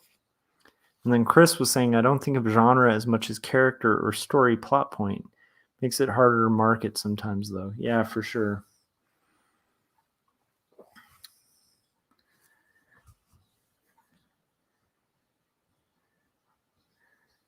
I just think it's interesting because, like, um, I'm just interested in the fact that, like, for some reason, even though I like so many different forms of art, I just always find myself writing like slice of life or like autobio stuff. And I'm not sure why. Like, I do love slice of life and autobio, but it's also not like my highest played stuff, you know? Um,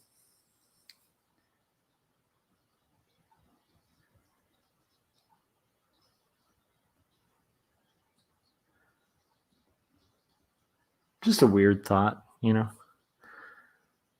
I tend to want to switch genres after a while. Cartoony stuff makes me want to work on science fiction or action, but the difficulty of that makes me want to return to humor and cartoony stuff.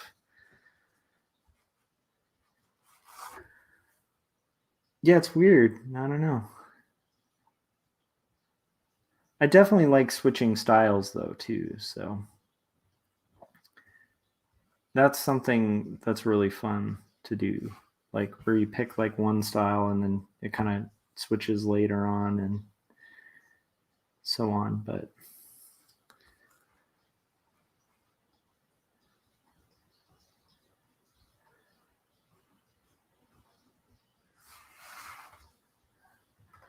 I also hope this is like clearly coming across for you guys as I'm like working on this business.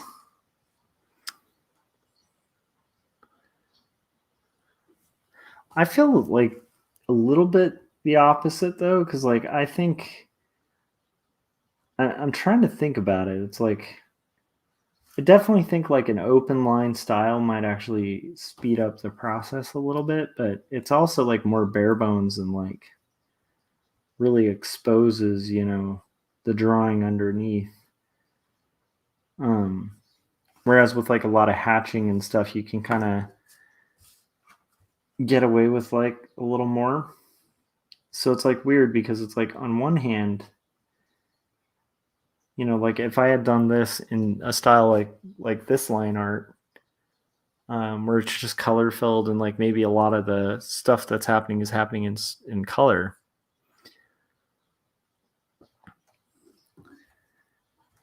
Chris was saying the style switching in two stories seemed to catch the interest of a lot of folks at the table. Yeah, I have noticed that. Like, I think people do dig seeing that, you know, because I kind of think it's like it's a tool a lot of us have in our belt. Um, it might have. I'm trying to think of like artists that effectively style switch in stories. I've seen it. I know I've seen it somewhere.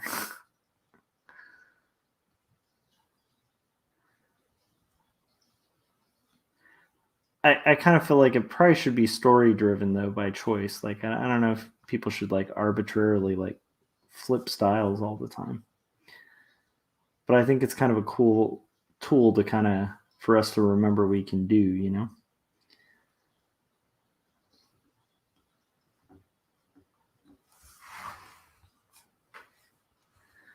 I guess it's interesting. It's like kind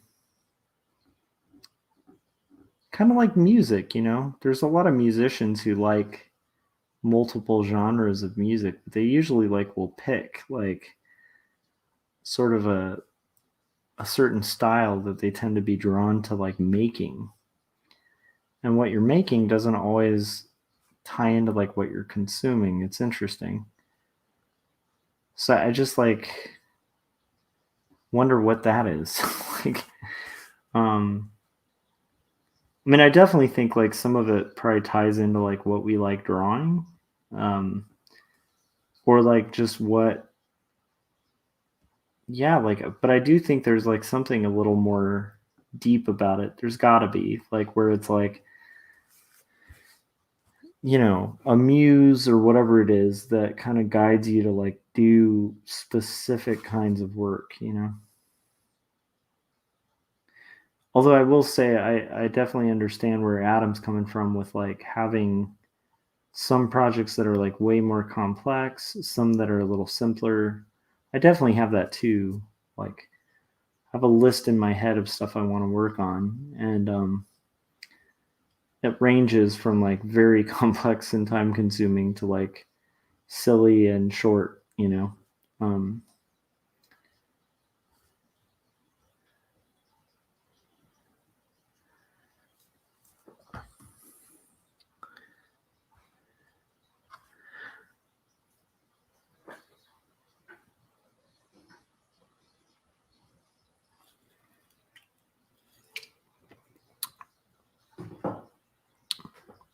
Ox was saying, for both of us that are both writer and illustrator, I think swapping between projects is a nightmare because I'd be worried to not be able to pick up where I left a project at. Yeah, I'm mixed on that because I might be in a position pretty soon where I'm going to be swapping between stories.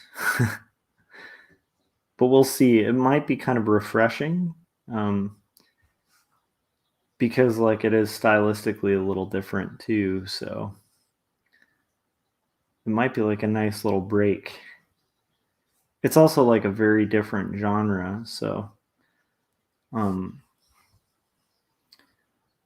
we'll see how that goes when it comes up, you know.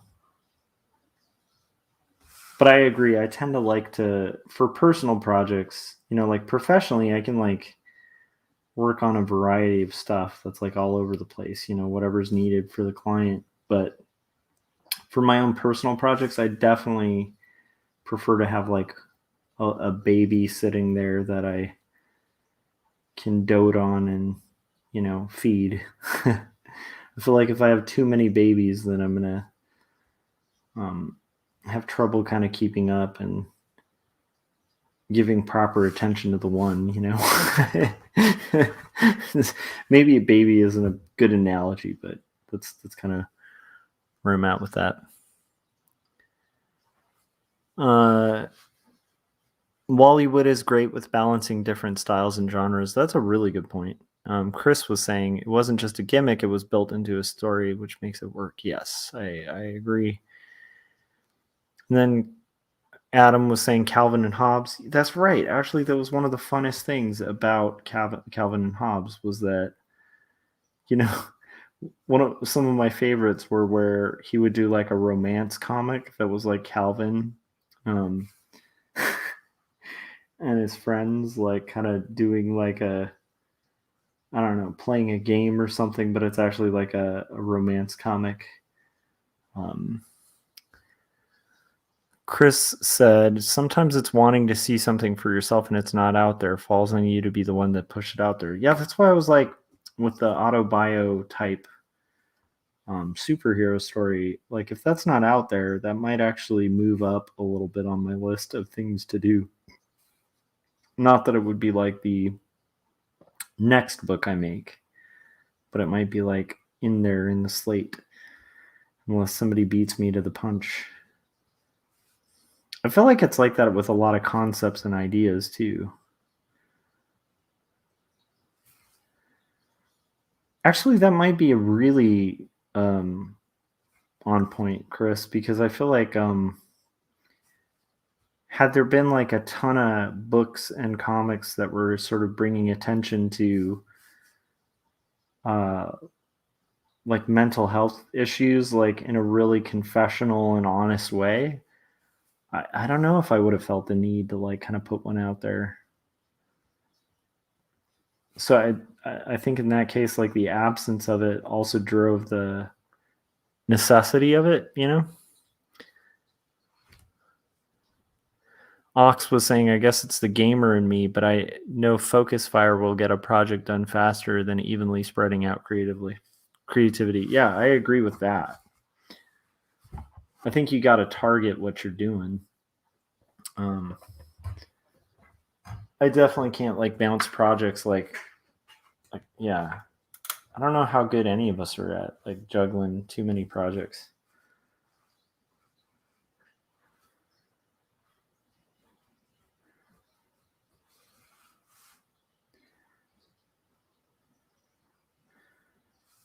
The one thing I like about graphic novels is like they're kind of like a slow burn, but they're almost like a superpower when they're done. like like building the amount for a trade paperback, right, is quite a lot. Like it's quite a lot of work. But then like once you have it, it's like there's so much you can do with it. You can shop it, you can try to get a publisher, you can get it into bookstores. You're freed up to kind of focus your conventioning a little more around it because you get a better return on it. Like if I had been selling floppies only at LA Comic Con, I would have definitely been in the red. Like after this weekend, I don't know if I could have sold enough like short comics to have like paid for my table and hotel room and stuff. Like I think that might have been a problem. But like having I mean, I guess here's the thing.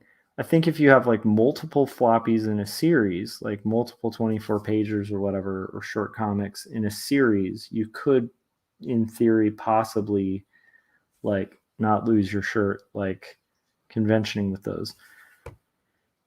But I do feel like building those trades and those graphic novels, like financially and creatively, start becoming like this really cool thing, but they take forever. But it's like, I do see like a bit of a snowball effect with them where it's like, I'm excited about having two because I'm like, if I ended up okay after LA Comic Con and primarily like my big ticket item was two stories, then I'm like thinking, okay, having two of those big ticket items, like which I'm going to have around May, I'm like, holy crap, this is going to work, you know?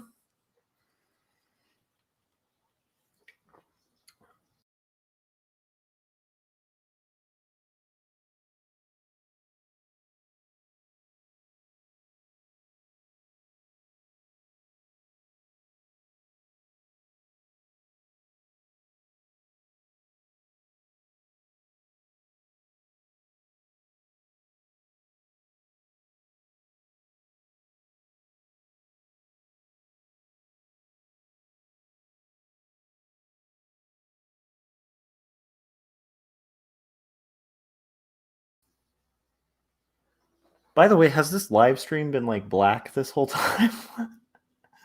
I hope not.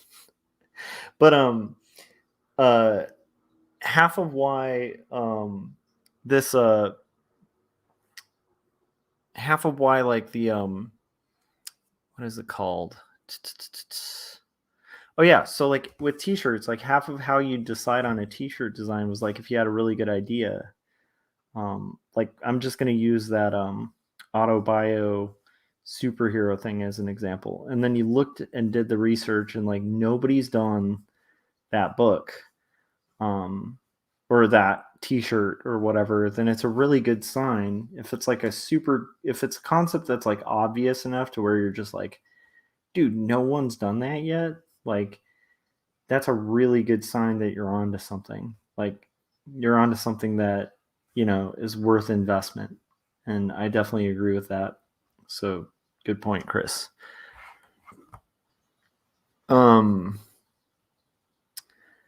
was saying, I've seen a few projects that Daniel Warren Johnson has done that thread the line of mine, and it's only driven me harder seeing people receptive to it.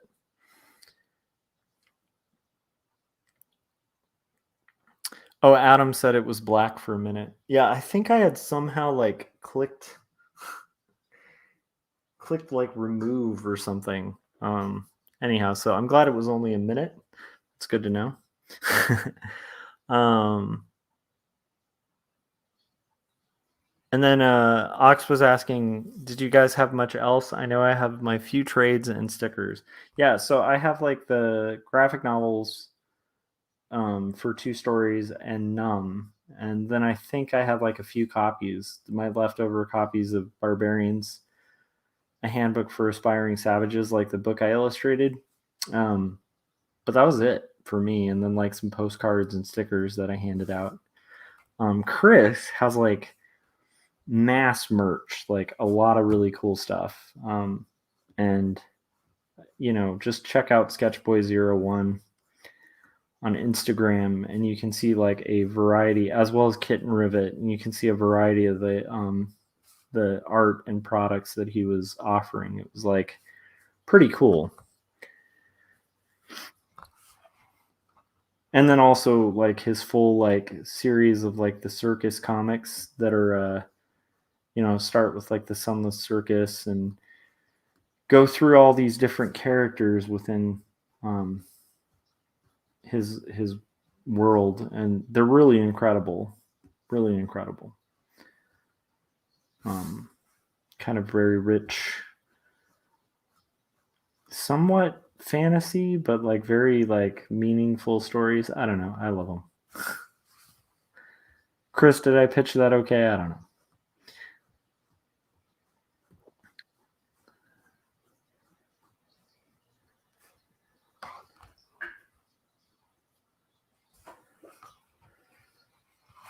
It is funny how like clockwork, I start to kind of find my energy deplete every time we reach the hour mark, and I'm like, we're about 5 minutes from 2 hours, which is kind of cool. Chris was saying maybe too much merch. I need to learn to curate. I don't know though, man, because I kind of feel like one of the things. Well, I don't want to like blow everything we're going to talk about when we have you on Artcasters, but I do feel like one of the big strengths of Chris's booth is like he has so much cool art. And it's like a wide variety and then like a ton of awesome products. And he kind of like alternates them throughout the con. So he'll like always be kind of working on his booth like a shopkeeper at a shop. And it's like pretty incredible to see.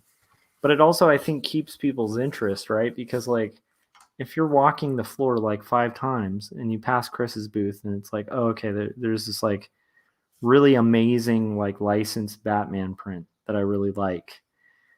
And then you walk past and you're like, oh, and there's these like cool like circus themed comics, and I love these things, and it's very interesting. And ooh, there's a pin like a space cat and a space dog and like all these cool cosmonaut animals and stuff. And oh, by the way, there's these watercolors of, and oh, there's like a Harry Potter joke like that's really amazing. And like, so you walk by and you're like, okay, I'm gonna remember that. I'm gonna remember that. And then you walk by the booth again, and it's like there's 20 other things you hadn't seen the first time.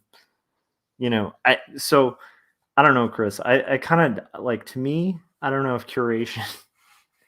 I mean, I might curate a little more when you do the trade of your comics, then maybe curate just a little bit, just to like try to get more focus on the comics. But I kind of feel like you are so good at conning, like you're good at conventions.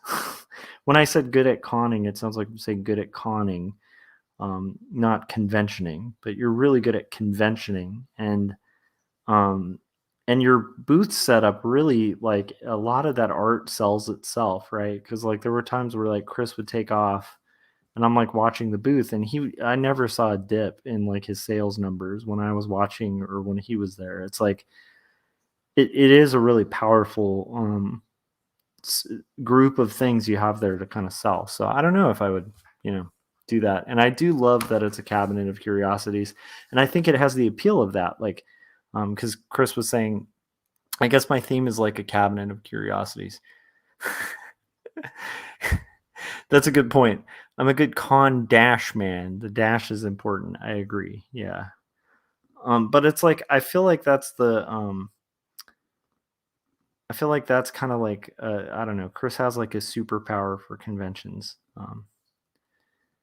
But I will say, like, I'm really excited, like, because like again, like after May, when I have like Jacobs as well, like I don't know. I feel like that's going to be really cool. And then when I have 2 of these books too, so I guess my point is, and that's not just for conventions, but like the thing I like about trades is they take forever, but they have like so much reward when you finish them, and so much potential reward.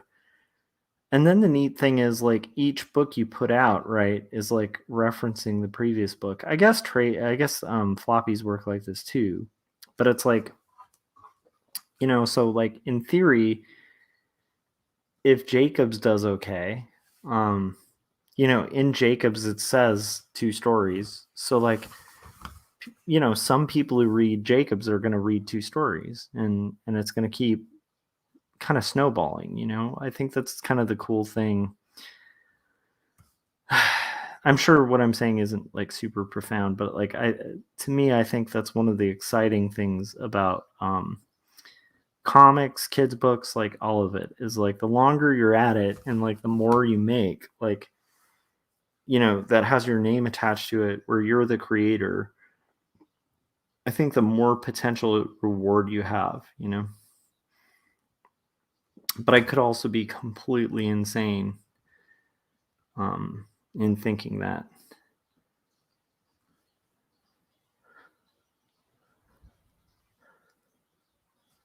I will say though, like if you guys ever are at a convention, definitely check out Chris's booths for Kitten Rivet or just for Sketchboy 01, because it's good stuff, and it's like it is like very Cabinet of Curiosities, like kind of themed and set up, but like it works really effectively. And like I do actually think if I were at a convention and I like didn't know Chris, like there is something about it where like there's like a variety of items and they're all really interesting, so it's like it draws you close to the booth. Like there's enough to kind of trickle through and thumb through to like kind of keep people's interest. I think it's very, very, very impressive stuff. Okay, let's see. So my hairs on this brush were starting to split. And this is just a tip with like people who are working, especially with these Pentel Pocket brush pens. They kind of spit a little bit. So you'll see at the end of this, I know it's like a little blurry, but at the end of this, like it does start to cake with a little bit of ink. So I'm probably going to have to clean it at some point soon. But also, if you start noticing your brush get dry, it'll kind of split into like 2 parts sometimes. And rather than work the hell out of that, like the second I started noticing that, it's better to just kind of keep it wet unless you're going for like a dry brush technique. So that's why I like stopped and kind of am refilling my cartridge here. So hopefully I can get rid of that split. And I shouldn't be using the same page that I'm using to like mask my hand to do test ink, but whatever. I'm cheating. I'm breaking the law today, guys. Breaking the law hardcore. All right, so we're over 2 hours. So what I'm going to do is just finish this one spot that I couldn't when I had that like drying, splitting brush going. And then I will take another 20-second break or so.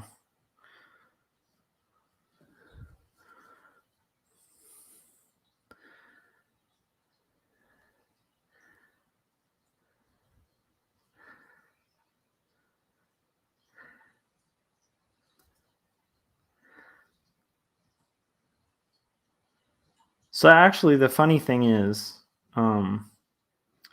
earlier when I said my friend is a good con artist, and I was meaning convention artist, and it came across as con artist.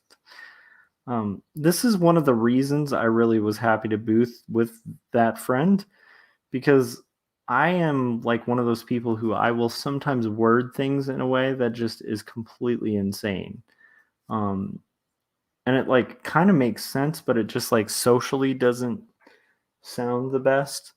And one of the things I really enjoyed about boothing next to Chris too was like, I said this at the top too, but he helped me refine my pitch a little bit too, because I think we both realized, but he in particular like pointed out that there was one part of my pitch that like could just be changed a little bit by being more specific and less vague, because the vagueness was actually kind of weird and might kind of weird people out. And I realized that like once he said like the feedback, I was like, oh, that's totally dead on. And the second I adjusted it, like people were way more on board and way more interested.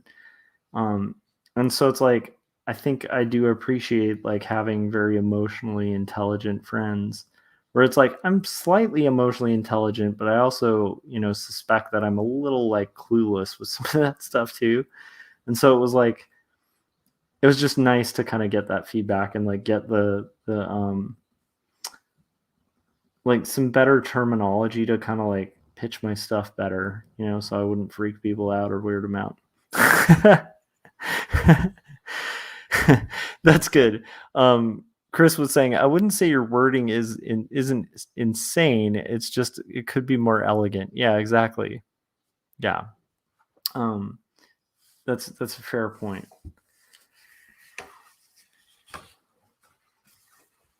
But anyhow, like so that was a big advantage too of like having that experience because I do feel like I've learned quite a bit. Um, and that's one thing I do try to do is like kind of take criticisms and learn, and especially like really valid ones where it's like, if somebody like cares enough to give you good feedback, like, you want to take it. Like it's like somebody handing you like a gem and like being mad if they're handing you a gem, like that doesn't make a lot of sense, but it's like, yeah, it's interesting.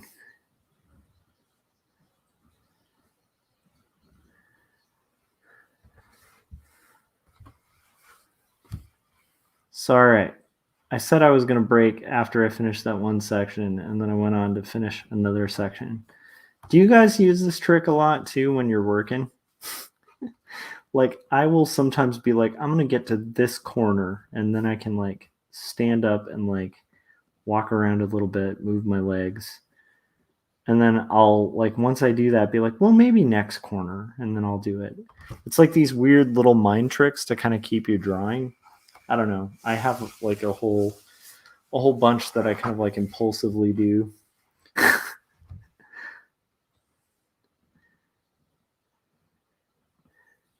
And I guess it's got to kind of make sense because um for me I feel like if I don't break things into like little tasks that are like little achievable accomplishments, um I'm going to like think about the whole and then possibly get overwhelmed and not get as much done. Whereas if I think like, okay, I just need to get this corner, then it's like way less overwhelming. Um, and you can get like a little more, squeeze a little more juice from the. Oh, see, there we go. That's another one that like could be worded a little better, guys.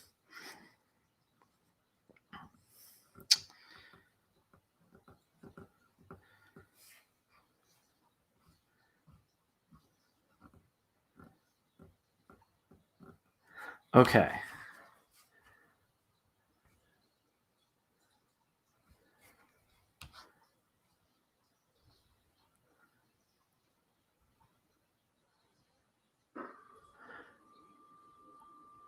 Yeah, that advice we gave to some novices is true. Many milestones really work. Works for marathon runners and works for us. Yeah, 100%, man. Because it's like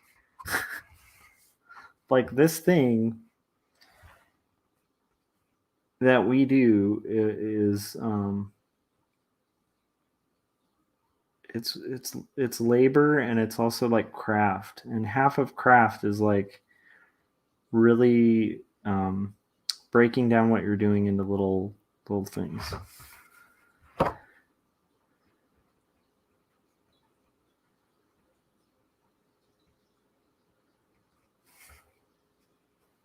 Okay.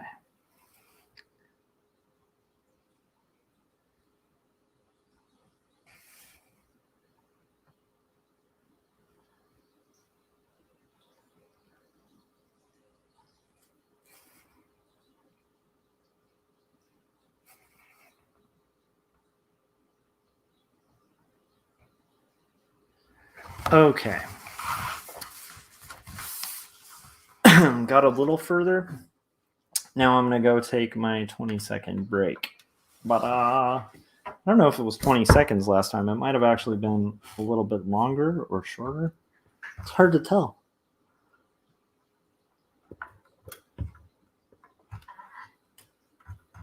Okay. So back in a bit. Also gives me a chance to wash these fingers. Look at that. But that's actually one of the things I love about inking. Look at those bloody inky fingers.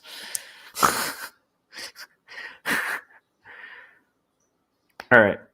I'll be right back.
Chris was saying, fun fact, Josh does these 20-second breaks during a convention too. It's totally true. So like half of it is I still haven't fully kicked nicotine. I wish I had. So I am going to like have like a real quick vape. But another part is that I really enjoy talking to people, and I really enjoy like even doing these streams and like um doing like YouTube. It's like it's one of my favorite things actually. It's been really cool. It's opened up all these like friendships and awesome like connections with people and stuff. But at my heart, I am a complete nerd. Like, so there's that too. Like, so at a con, um, I get kind of overwhelmed. Like, I know that's weird, but it's like I also get a little I think maybe all of us do. But and I'm very comfortable around people. I can talk in front of groups. I can play like a live show with a guitar and like rock out in front of a bunch of people and be really vulnerable in front of people. But I don't know what it is. I feel like I kind of just need like a reset. Like that to me is like the thing. It just gives me like a little moment to like pause and like reset. Not necessarily the best thing at a convention table though. But I also need to stretch my legs a little bit because like, oh my gosh, like standing in one place like for hours is really hard to do. I don't know if I could go back to like working registers. Like, oh my gosh. Um I worked a lot of cash registers in my youth, like when I was, working my way through like early school and stuff like that. And like you'd just be on your feet like generally in like one spot for like a good like 4 or 5 hours. I don't know if I could do that again. I possibly could, but it's such a like weird thing. um I will say like Chris has like a superpower or something because you pretty much stayed at your booth like most of the con, which is probably a good thing. But I'm kind of amazed by that. I don't know. Hopefully that wasn't super irritating when that was happening. But yeah, I definitely take quite a few breaks. Um, But it is a weird thing. Like, I was saying this at the top too, but it's like such a unique experience because as cartoonists, like none of us probably were like massively social people. like, like most artists, right? Because like we're kind of wired to be a little antisocial, I think, because like to just sit and draw in your room or whenever like you were drawing as a kid, like a lot of us drew as kids. Um, Even if we weren't drawing as kids, it's like I feel like we were probably doing something creative, you know? Chris said, did you know in Europe cashiers get a freaking chair? It's why German owned Aldi has chairs for their employees. I think that's awesome. And Chris, I really loved the idea that you were mentioning about bringing a stool. I think I might actually do that because it, like, I will say at a convention, it's like, I personally think, like I'd sit a few times, but like, I do think like if you're working a table, you need to kind of work the table. Like I see a lot of people who will just sort of sit at their booths, and I usually see a lot of people just walk past them. And not that I was getting like mass traffic, but there were definite times where like I said hi to somebody walking by, and like they seemed like somebody was just going to pass by, and the second I said hello, like they stopped by, like they were really happy to like talk to somebody because they're stoked about the con and like they actually want to, and again like about the convention. um but it's like um they're excited to like talk to someone, and like so I think like you're almost giving them license to be like, hey, like you can come hang out and talk and check out what we've got in this store. um Oh my gosh. Chris was saying you didn't notice I brought stools on Sunday. I didn't. I'm so unobservant. I stood that whole day.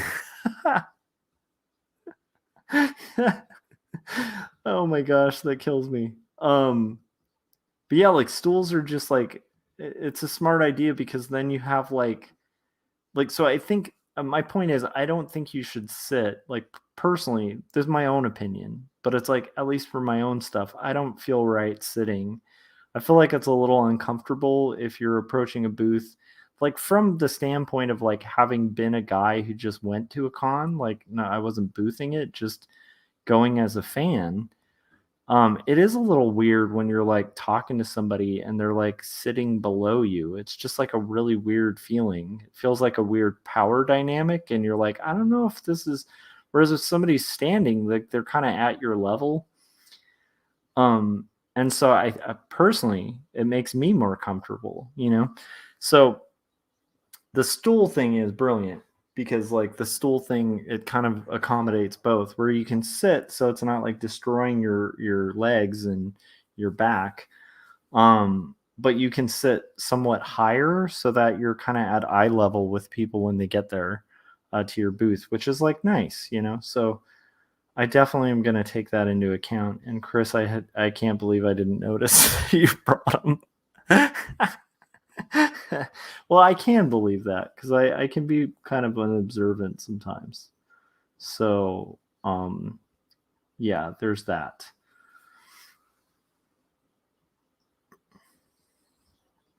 Another cool thing about the con, that if I do another, like, I definitely want to keep an eye out for WonderCon. So, Chris, if you're going to do WonderCon, let me know if you notice, like, and I'll let you know too. I don't know if you're doing other conventions, but when registration's up, even if we aren't splitting, just let me know because, like, I just want to know when they're taking registration. If you're looking into it, or if anyone watching this is doing that, like, if any of you guys are doing WonderCon like Artist Alley, let me know when they're like taking applications and stuff. Because I definitely feel like ready to kind of rock more cons from that experience.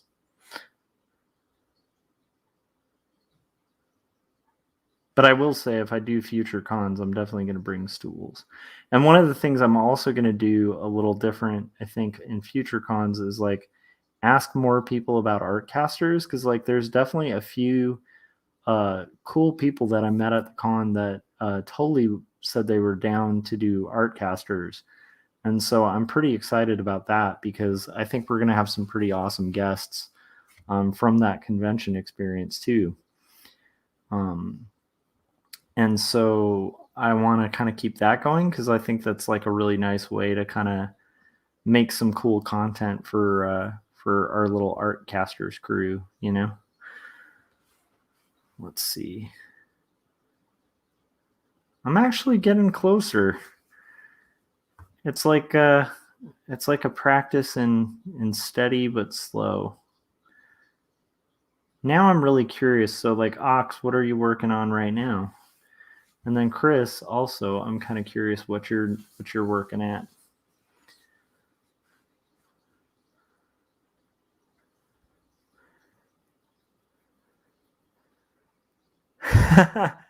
Chris was saying, I wasn't planning on doing cons until the baby was walking. This one made me miss it. I might look into some selective few for the future. Yeah. Well, I mean, you definitely have to like balance it out, because especially those early times, like your window to kind of be out and about is like a little slimmer, you know, understandably. But I do appreciate, and I hope you've told Christina. Maybe I should just call her or something and say thanks for loaning us, Chris. Like, because it is a lot of work raising. It takes a village to raise little ones. But anyhow, I'm gonna peek, and I think that I might try to do WonderCon. So, especially because you spoke so highly of it. Let's see. I also think possibly like might be good to do. I might try Long Beach, but I still want to talk to the organizer, because they still have their forms for it. So when you're gonna, booth at a table, I'm sure most people know, but this is for like anybody tuning into the stream who hasn't. You have to kind of fill out like these application forms and all this fun stuff. And Long Beach, like they still like it still says like 2021, and it's like the form for Artist Alley is like for January, but like the event is in February, so it's like of 2022. So it's a little weird to kind of like put. I don't know. Maybe I'm just being neurotic, but to me, I'm like, I don't want to put like my payment information on like a form that's for like a table for a convention that happened last year, you know? That might just be unique to me, but it makes me really uncomfortable about it. Like that might just be a strange thing. Ox was saying, I was just about to turn in for the night and saw you on. Wanted to ask about the con, so just chilling right now. That sounds awesome. Just chilling is a good thing. It's good to just chill. Yeah, I don't know. So I'm pretty pumped about it, though. Chris, I don't know if you were on earlier, but like it is funny, because like today, my whole plan was like today's like my unpacking, chilling, recouping, getting everything back in the zone, and then catching up on my comics day. And then it quickly devolved, because this morning it was just like there were like really great editorial, like last minute editorial revisions for like a bunch of the pages, and it was all like small grammatical stuff, which is really important. Like it'd be embarrassing for like small grammatical errors to like make it to print. But I literally spent like 4 hours in the morning just like adding a comma here or taking a period here and stuff like that.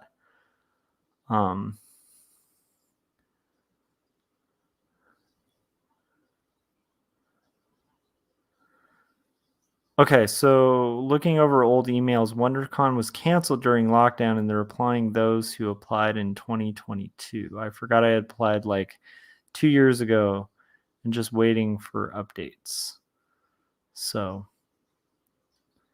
interesting. So we'll see. But like, if you get an update, Chris, just give me a heads up, because like, if there are open slots, obviously, if there aren't, there aren't.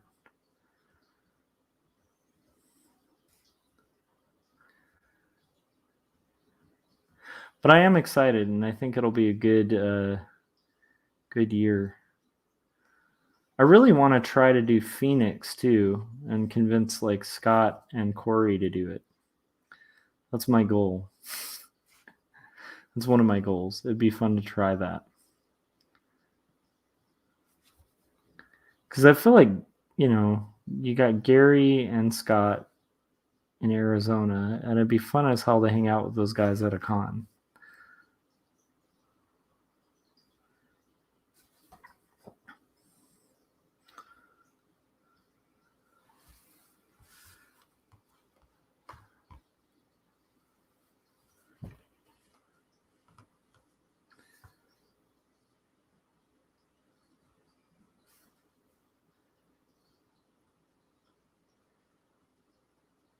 What I was surprised by was I actually like wound up getting home at like a reasonable hour yesterday. It's kind of unheard of, because like, for anybody who doesn't live in Los Angeles, um, or is familiar with Los Angeles, like the idea of getting out of somewhere on time, like a big event, getting out of the parking lot of said big event in like a really good quick amount of time, getting on the freeway in a quick amount of time, all of that is like next to impossible in Los Angeles. And I don't know what happened. Like, I think it was a tip that I'm not going to share on air that Chris gave, because I don't want to give away this awesome secret. But there was a way we got out really quick. And that little trick, which Chris will know what I'm talking about, but it's like that literally. I got out of the parking lot before most people. I was like on the freeway. I was like home by like 7, which is, sounds like a long time, but it really wasn't that bad. Like, it was like 7 or 7:30 that I got home, and I honestly, I was dumbfounded.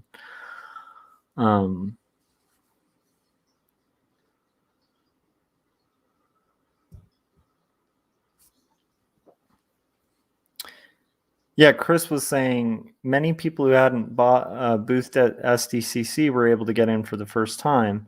It really helps to get your foot in the door this way for these shows. Yeah, I feel like this year is a really good year to kind of creep into the con scene. And I kind of want to ease into it too. So I'm yeah.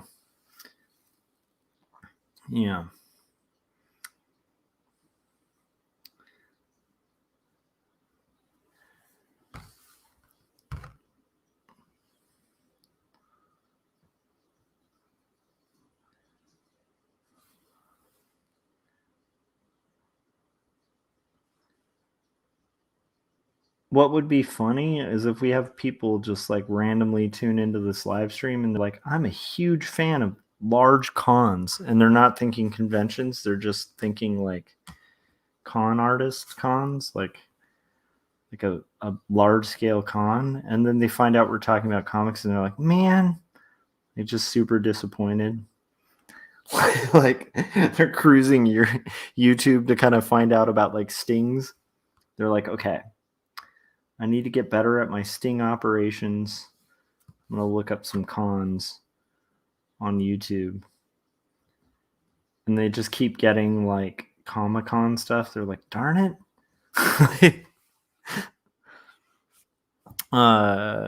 Yeah, I do think like that is one nice thing though, where it's like I don't know, because it's like such a new experience and it's kind of just opening up again. Like, I do think there are windows to kind of get in where it otherwise would have been hard to do so.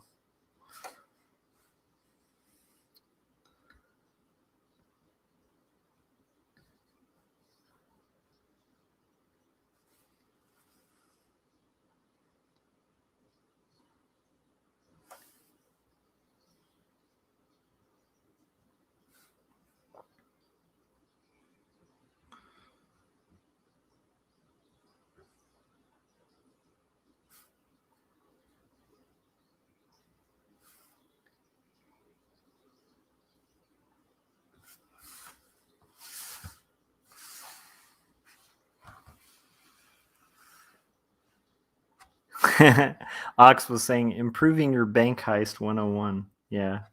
They're like, man, maybe that's the one dislike. I don't know if I've told you guys, there's somebody who, like, Scott and I kind of theorize is like the same person who on Artcasters, like every Artcasters, there's like one dislike, just one. And then we noticed that, like, on a lot of our videos, there's like one dislike, and we just noticed that it was like something we seem to be sharing. So it's like, I just imagine this one guy who's like possibly subscribed to like all of our stuff. Excuse me, because it's like incredibly consistent dislikes too. And it's like, I just imagine like just the the sheer dedication of someone to kind of like show up on every single thing, like hit dislike. You got to really dislike something to do that. Now, in reality, it might just be that, like, for some reason, there's just one person, but I don't know. I thought that was a fascinating thing. And then I had this, like, vision of, like, just someone, like, sitting back and being like, oh, I love it. Chris was saying it's me, just trying to keep you all humble. I love it. That would be great. It would be hilarious. But yeah, I have no problem with dislikes. I actually like, that's the way the algorithm works. It's not really like a dislike doesn't hurt you as much as like a nothing. Like if you get nothing, like that definitely hurts. But if you get a dislike, it counts better for the algorithm. From what I've heard. So not as good as a like, but not really much worse than a like on the algorithm standpoint. So anyhow, I was just thinking, like, I don't know, just if I like really, I was thinking about, I don't know, I almost think that would be a good character in like a comic or something. I don't know if that's like a weird thing, but I think it would be funny to have like a character who's like subscribed to something just to dislike it. Because then, like, you have to kind of build out that character, like what kind of person like wants to, like, I don't know. It's interesting to me. Is that weird or stupid? I don't know. To me, it was really funny and kind of weird to think about, but also like fascinating. And I kind of want to like explore that character. So I think that would be a fun character. I don't know if that makes sense.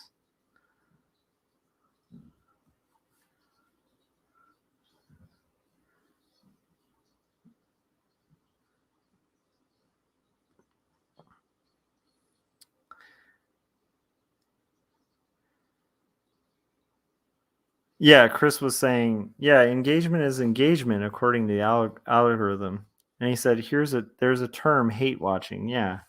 And so I can kind of understand that. Like, in all transparency, there's like a few podcasts that I'm subscribed to that are very politically not what I believe. And it's not quite hate watching. It's more just like I like to be aware of like opposing ideas. And so I subscribe to like some stuff that like is really not stuff that I like personally subscribe to. I just want to be informed and be able to kind of polish my opinions and my ideas by kind of like seeking out ideas that are like very different from my own. And also just kind of like, it's good to know what people you disagree with are up to. Sometimes. So I guess that could be considered hate watching, but the weird thing is, even though that's the case, I don't go on to like their platforms and like dislike what they're doing. Like I just, listen and get informed by it and go like, okay, this is like the thing that's sort of like memeing in that community, or like this is kind of the undercurrent of what's happening there. I don't know if that makes sense. Is that unusual? Do you guys ever go out of your way to kind of like listen to stuff you completely disagree with, just to kind of like keep your footing on what you believe and what you agree with. That might just be like a really weird interest. I don't know. But either way, I feel like even doing that, I don't like go out of my way to like dislike the thing, you know? I don't know if that makes sense. So then I was thinking like who does, and it was interesting, and it brings to mind like interesting characters. Like one of the things I love about Daniel Klaus is he has these like really strange, quirky characters, and a lot of them have like certain desperations and or like strange desires or something like that, and it makes for like these really weird kind of interesting main characters that have a lot of depth to them, you know. And I suspect that a lot of those might start from just Klaus being like, "Huh, I wonder what this guy's like," you know.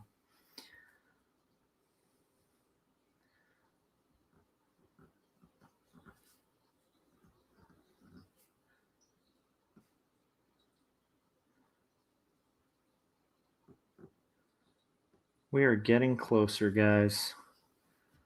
Closer to the finish line.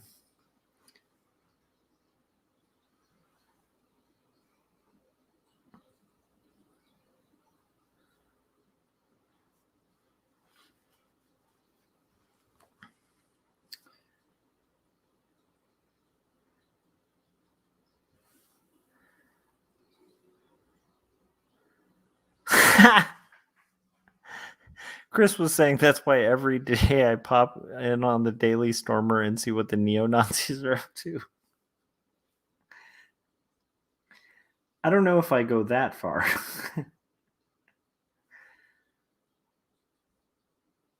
But there are a couple like far right, not that far right, but far right channels that I'm subscribed to just to like know.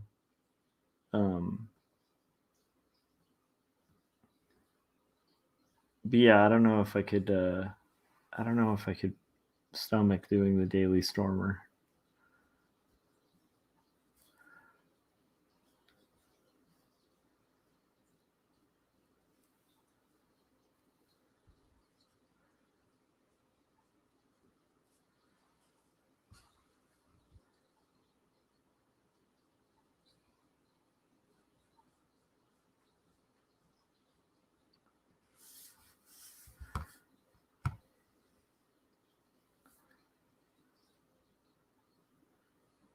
So like this is an interesting thing. So like I'm a Christian, but I don't view myself as like a like right wing Christian. Like I don't agree with like right winger Christians. It just seems like really opposed to like what they're claiming to believe.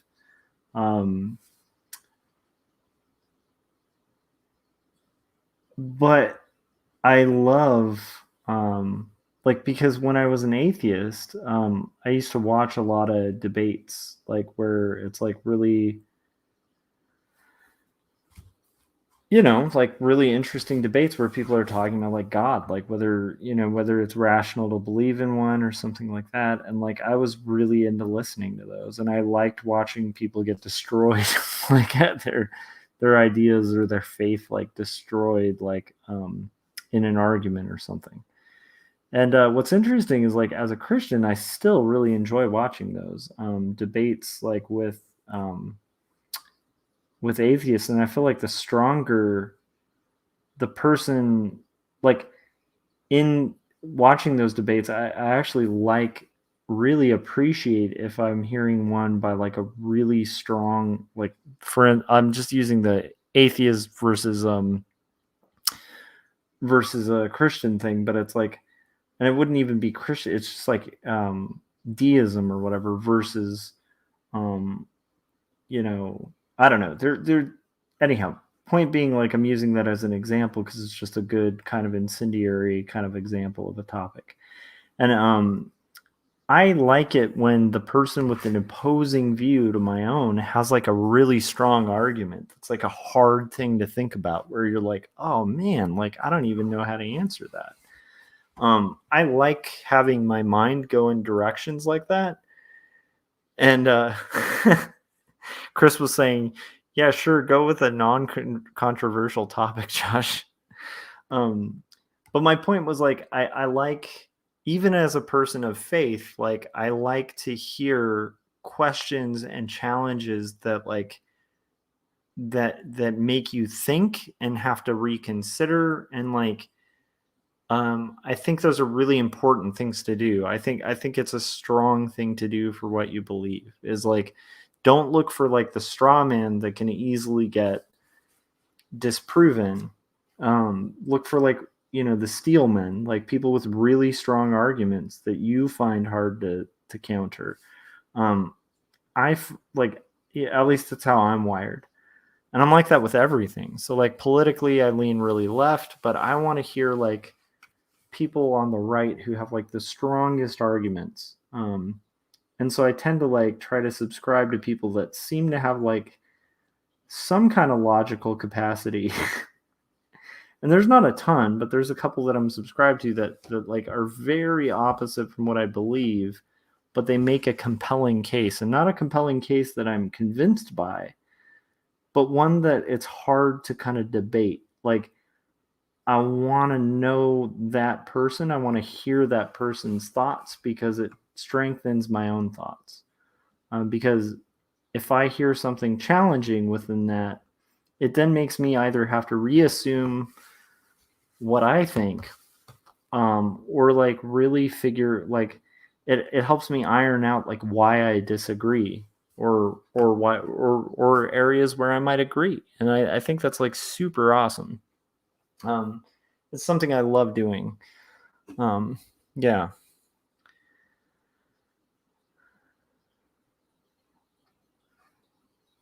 Yeah, and Chris was saying, in all honesty, I have a pretty diverse range of headline news subscriptions. It says a lot of how curated information sources can be. Yeah, for sure. Um, Adam said you should check out a show called Lance versus Rick. What is this?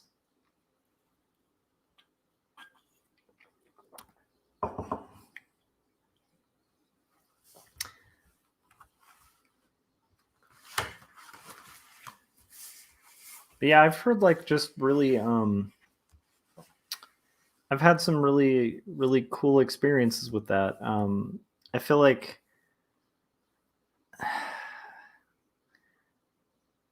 I guess my thought is like, I always kind of feel like you need to be, just as a person in this world, it helps to be like somebody who can like change your mind, um and be open to like kind of sharpening what you believe, or like, or rethinking it, or like honestly like open to kind of abandoning like a bad idea altogether. um and so like I feel like I don't know, it's a strange thing, and I don't know if it makes me happier, but it's definitely like something I feel like is like a responsibility that I feel, where I'm like, I want to do my due diligence and like make sure that what I think has been thought out. It's also really fun. It's fun to like hear things that are interesting and challenging. I don't know, but it's not for everyone. Like I do think I know people who like um, do not respond well to like that kind of thing, and that's okay too.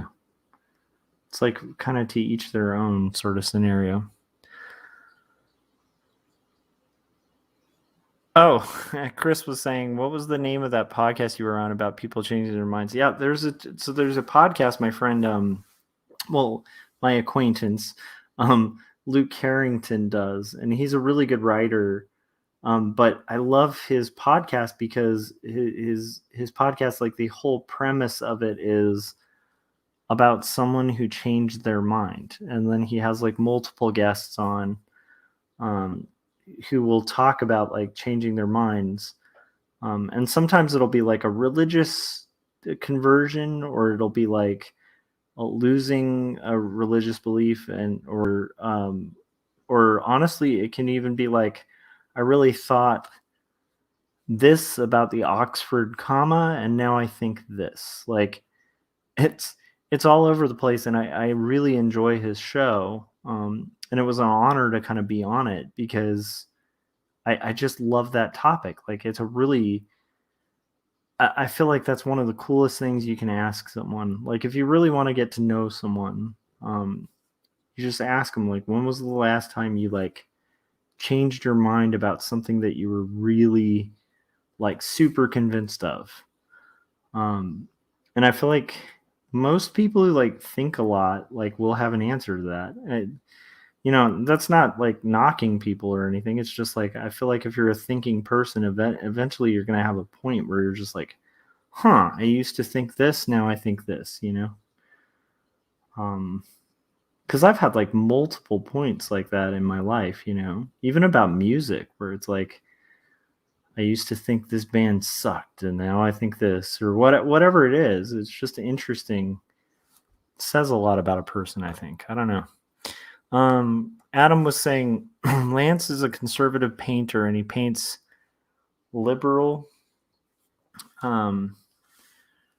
Rick is Liberal Rick, who is a guy with one of the highest IQs on record, and they debate while he paints his portrait. I usually agree with Rick, the liberal, but Lance, the conservative, is usually a lot better at debating.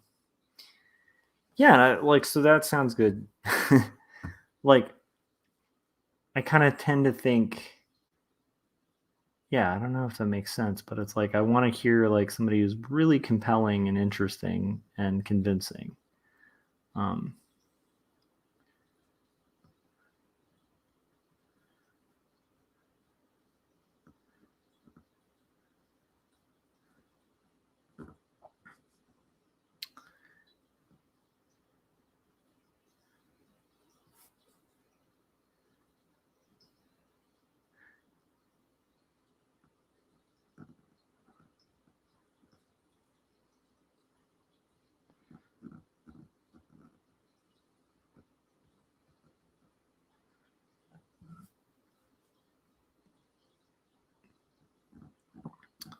So we're getting some hair done here, guys.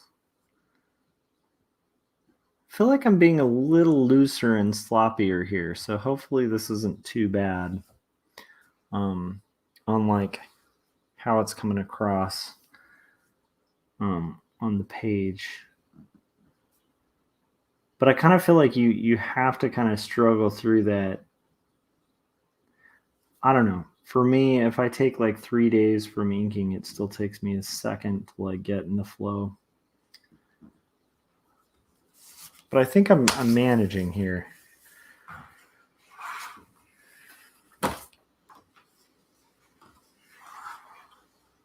Okay. Keep it in that direction.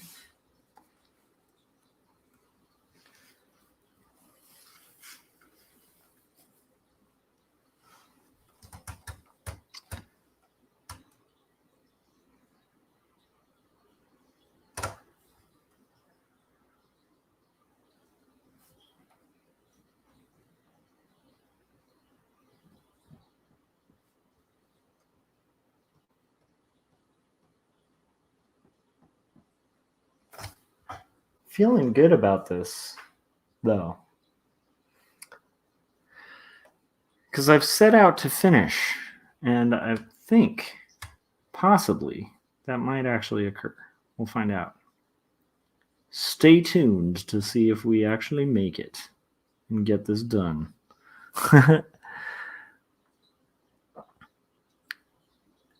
Adam said, I changed my mind recently about the expanding Earth theory.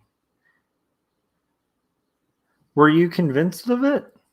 I'm curious now. That's a really interesting. I just thought that was a cool. It's an unusual one, but it's like it's kind of it's fascinating,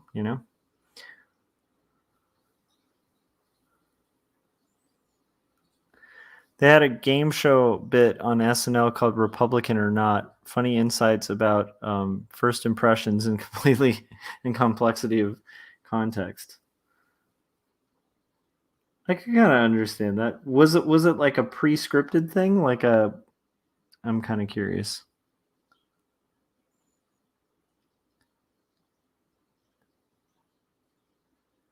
Is that because we're all on board with dark energy? I I don't know who that's for, Ox. Is that that might be uh for Adam.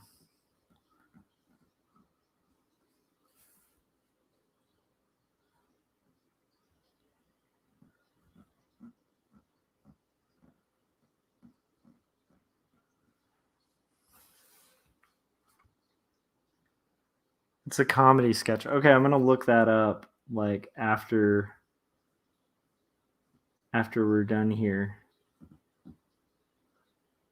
One thing I like to keep at a con, and this might just be my like weird kind of obsessive nature, but it's like I usually have like a sheet of paper that I'm going to make as like a list. So I'll write down like names of people that I meet because I'm really bad with names.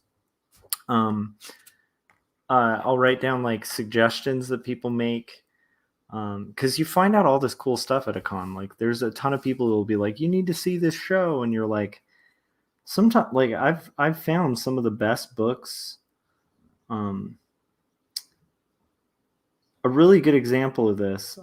There's this brilliant artist Theo Ellsworth, and I actually feel really honored because he gave me a quote for Jacob's apartment, and he is like legit, like just pretty amazing artist. Like it's a really unique style.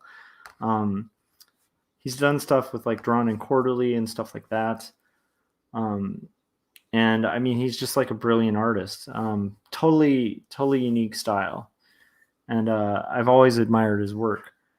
I found Theo at a Stumptown, which was a convention in like Portland, and it was a convention I was boothing at, and somebody came by with like these cool, like they were like these large mini comics.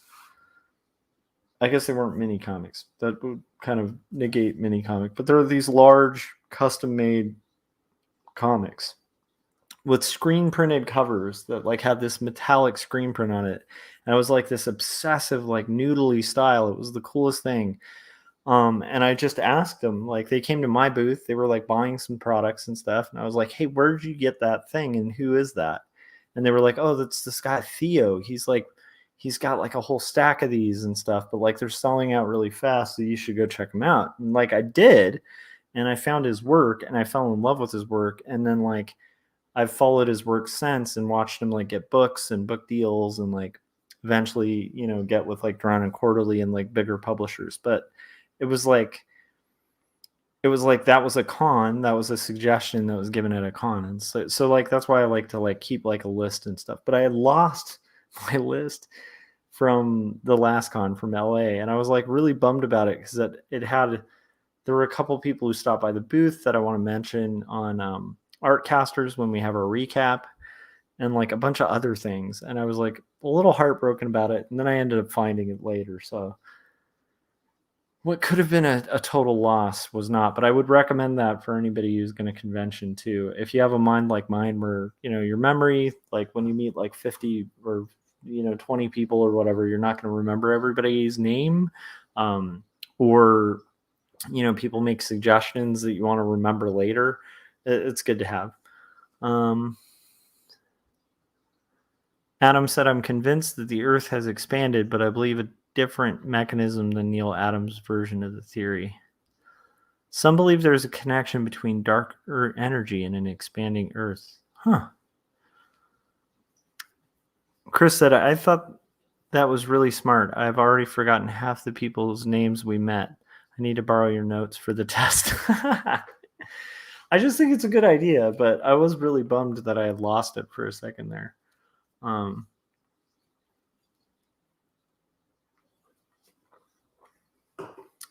But it was like I've definitely had that experience over and over again where I find out about really cool artists, um, and their work like through that.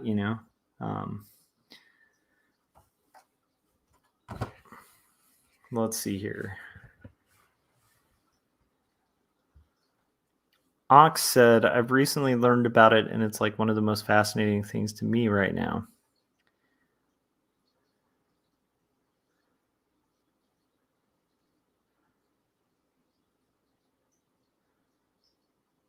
Okay, so Adam said, the model I believe in, the Earth's crust expanded because it was under extreme pressure in the past from much thicker atmosphere, very deep oceans covering the entire planet. Dude, interesting. I'll have to look into this theory of the expanding Earth. I mean, I definitely believe there's an expanding universe.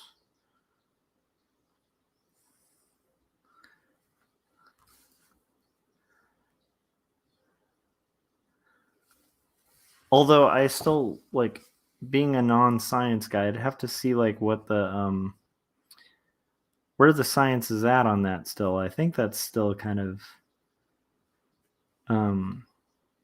where it kind of leads is the idea that like the Earth, not the Earth, but the universe is expanding. But I'm kind of curious if the expanding Earth thing is a common one because it seems uncommon. I'm not saying it's wrong. I'm just saying it seems like an uncommon theory. I'd have to look into. Ox was saying, I've only recently learned about it, and it's like one of the most fascinating things to me right now. I definitely believe in continental drift, because that's the like, I think pretty backed. But I'm not sure about. Yeah, I'm gonna have to look into this more. I think Adam, you sent me a YouTube video on that too that I need to check out.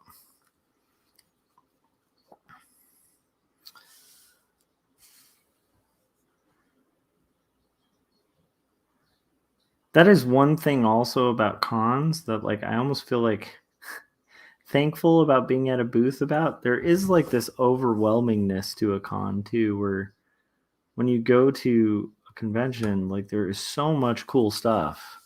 It really is hard to like kind of keep it.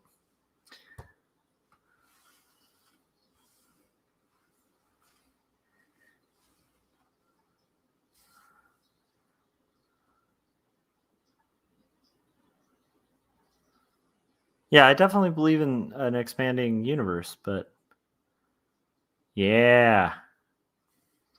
Um I also think Hawking radiation is really cool, how it's constantly moving out from like a central point. That's pretty amazing. So you can like track like the radiation like from a singular source. So it kind of that's pretty rad.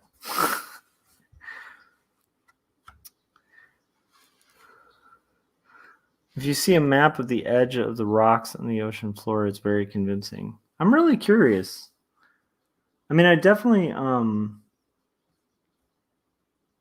I'm curious about that because I definitely know a lot of people have like the Pangea theory where it's like one continent initially and then they split. Um and obviously there's like a lot of formation of different areas with like lava and stuff like that, but I'm going to have to read more of this. That sounds super nerdy and awesome. Chris, have you ever heard of the expanding Earth thing? It sounds kind of interesting. That definitely sounds like something I'm gonna have to do a deep dive on anyway. Just because it sounds rad. Okay.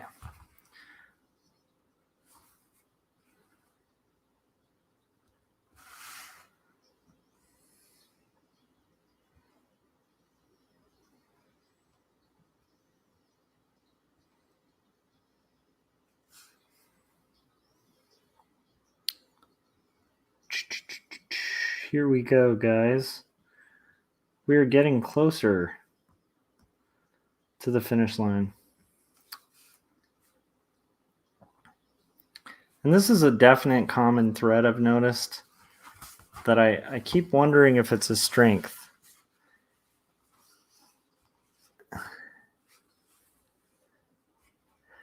This one's new to me. I know Hollow Earth, where all the dinosaurs are. I've never heard that one. Tell me about Hollow Earth, where all the dinosaurs are. I guess that would be like Land of the Lost kind of thing. Or Journey to the Center of the Earth. But yeah, I've never heard of this, and like that sounds pretty awesome. I definitely have heard of like the continental drift. That's definitely something I've heard of, and I believe is like a theory that's out there that is fairly plausible and backed. But now I'm really curious about this theory. I want to know.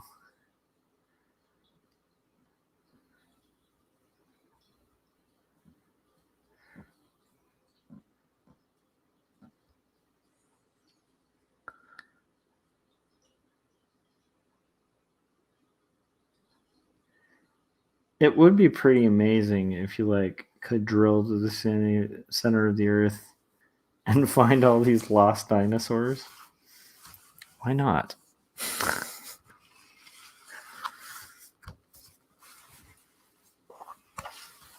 Let's see here. So we're getting there, guys. We are making progress.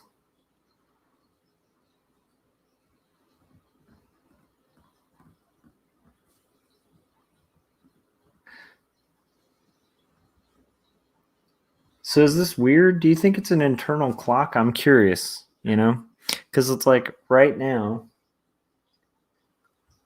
I again start to kind of drag a little bit.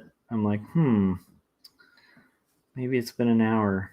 Boom, internal clock, it's been an hour. So you guys, that means I'm going to take a 20-second break. These actually benefit when you're doing inking too, because look at that. It is time for a break when you're like, if I accidentally touch my page, it's just going to be like bloop, blop, bloop. Which, by the way, just inking tip. If you're ever inking and you end up with ink on your fingers like this, but you have an area that's going to be a mass fill of black, you can use that. Just do that on your paper. And then like when you do you have to do less passes to kind of have solid inks. Little nerd tip there before I take my little 20-second break. So, all right.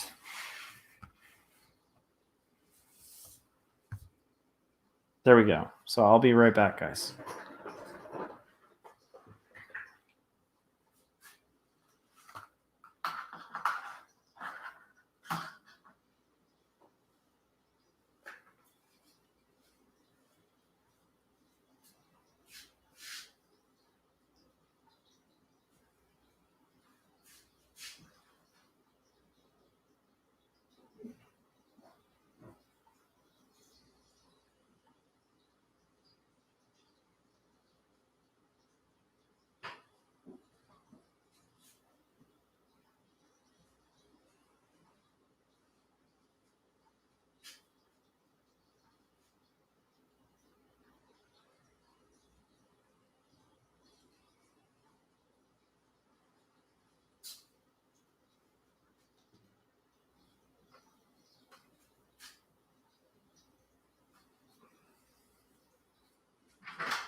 So I want to ask questions about the expanding Earth because it sounds awesome.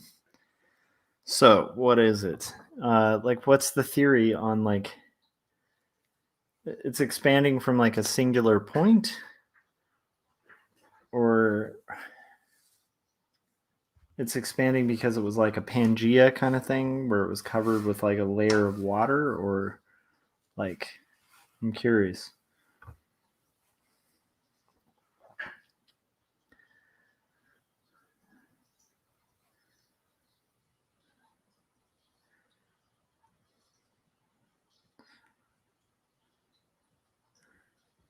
So my like you don't have to give like an explanation of the whole thing, but like just a rough idea.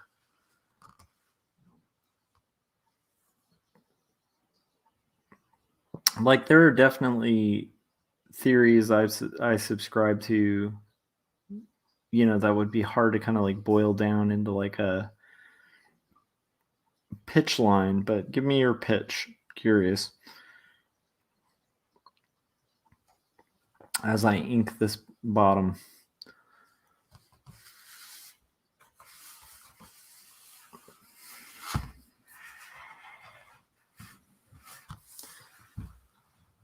Okay. There's 3 different variations. Okay, Neil Adams has matter creation at the center of the Earth. So matter is being created from the center of the Earth. That's pretty cool.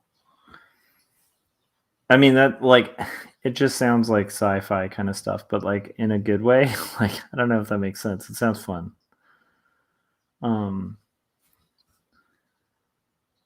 That's really interesting. And I also, if I'm like chuckling or whatever, I'm not trying to like discount it. It's just like I just instantly thought of like a million like sci-fi plots you could do with that are kind of fun. So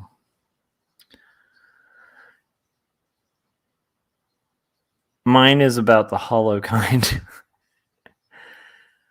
Oh, sorry. He said, "Oh, it's as expansive as a Tolkien saga. Starts with Greek underworld, Nordic Svartalhelm, Christian hell to popular culture, then conspiracy theories involving reptilians."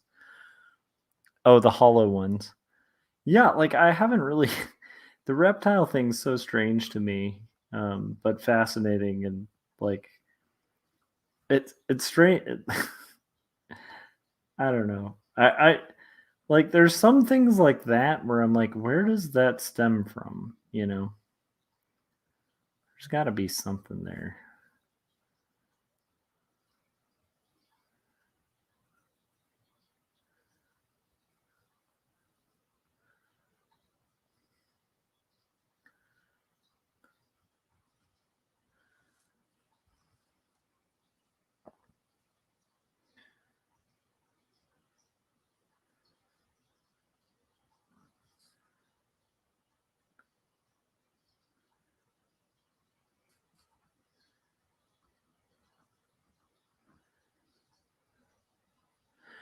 Okay, Adam said in the model I accept the Earth does not gain mass. Okay, that sounds a little more probable right there. But the crust gets larger since the Earth used to be an ocean planet. The release in pressure allows the crust to expand outward. Hmm.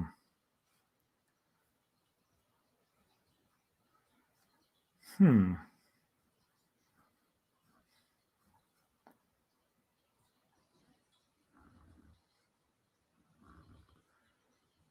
trying to think. Again, all of this sounds like good material for like a sci-fi story. And I'm not saying it's like improbable because like again, I got to read more on it, but I just instantly think like I used to. Well, I mean, I even talk about it in 2 stories. There's like a plot I had as a kid that was called I think it was called like Aqua Green. And it was basically about these like it was kind of like almost like the plot to Aliens, where it's like these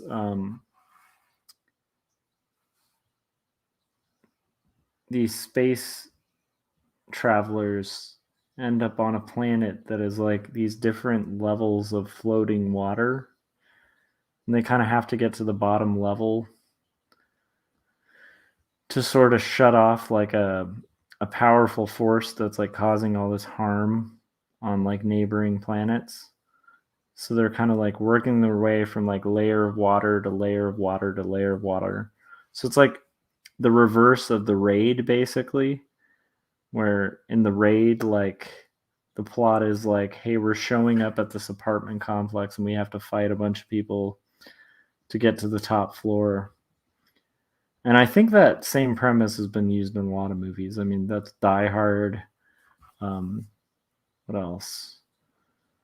The really cool version of Judge Dredd that came out.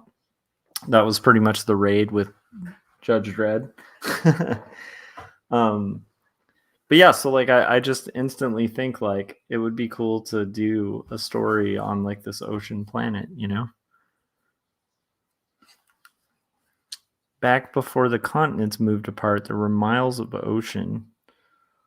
By the way, you'll notice I now have ink on my face. This happens a lot when I'm inking. And I kind of like it. It's almost like having like war paint, you know? So right now, instead of moving up here, if I move up here, like I'm going to smear ink everywhere. So instead of moving up here, I'm moving down. I'm going to finish this section. And then I'll probably cap it off with that guy. In this theory, dinosaurs are mostly aquatic animals and the Earth's atmosphere was much thicker. The one thing I'm trying to think, like, I'm not like a scientist, so I'm trying to think about possibility here. Like, okay, so we're thinking about like water kind of floating in space. There's a lot of pressure.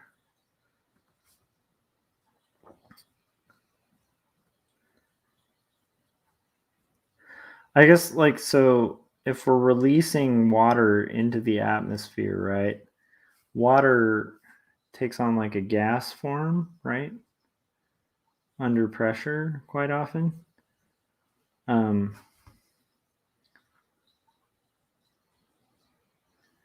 But then if like the water is kind of floating out to space, I think space tends to like freeze water. I'm trying to remember how that works. So that's what I'm trying to figure out from just the premise of like if you had like a water planet, as the water gets released, can it go outside of the atmosphere? I'm trying to figure all this out. Like I have no this is my problem. Like I have somewhat of an understanding of science, but also it's been a long time since I took like science classes. I would definitely understand like dinosaurs being mostly aquatic animals. I think that might actually be fairly true. There were a lot of like aquatic animals. Still are. Some of the oldest animals we have are aquatic. I also think it's like it's really good material for writing a story. Like a water planet would be a fun one. I do think so. We were talking about this earlier where it was like, where do you, like, you know, how do you pick like what genre you're going to write in or something? I do think it would be fun to do like a hardcore like sci-fi like war story or something. I do feel like I could have one of those in me.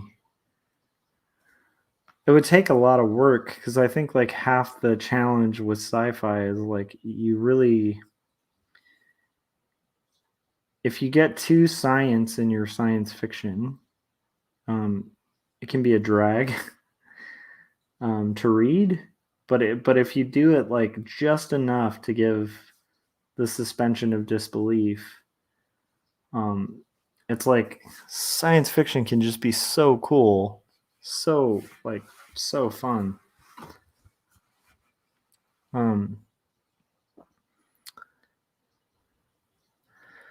Yeah, Chris said, I have a scientist pal, so fun to ask him nerdy questions because he actually has the answers to my nerdy questions. Totally. I'm going to probably throw that one. I have a buddy who's like pretty brilliant. He's a engineer who like builds jet planes and stuff, and he actually has worked on spaceships. And because in the Antelope Valley, there's actually that actually exists a lot. Like there's a lot of like engineers. I'm gonna ask him about it. I'm curious. Like I'll ask him about like could the Earth have been like this? Like would the physics work there? Because that's what I'm kind of curious about. Because I have no idea, and that's where I have to just plead ignorance. There's a lot of areas. It's interesting to me, like in thought, like there are a lot of areas where we do defer to experts. And it frustrates me often that I have to do that. But with limited knowledge, it's like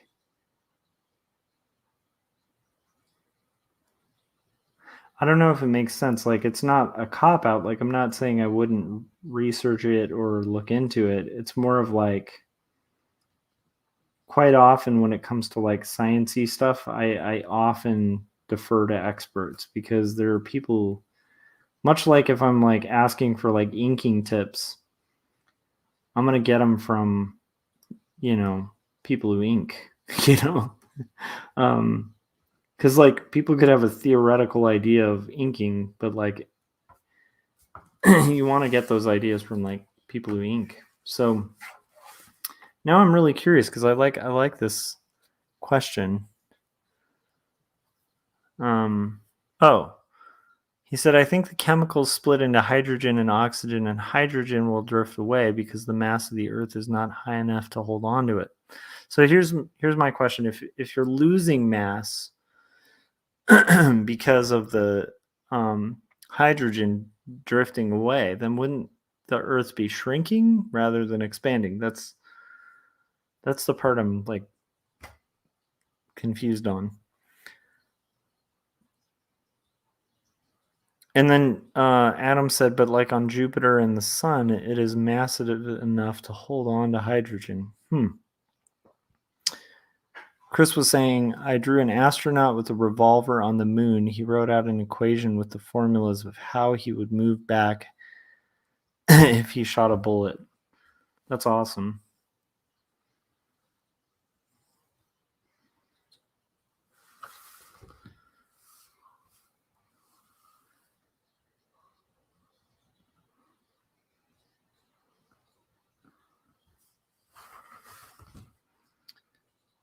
Yeah, I think this is one of the things I even like about cons. Like, Chris, were you there when we were talking to like the guy who like played there was a guy I don't know if you were there that day, but or that at that time, but like there was a guy dressed as Indiana Jones's dad, and I got in a conversation with him. Like that was his cosplay, and I talked to him because I like as I talk about in my comic, like I was really obsessed with Indiana Jones and particularly the third movie. Like I just it I don't know, for some reason just hit my brain in the right way as a kid to where I was just like super obsessed with it.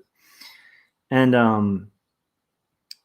so I talked to this guy and like it turns out like the dude's like been like he's like what he does for a living is he's a professional bagpipe player who's played like bagpipes on all these like different movie soundtracks.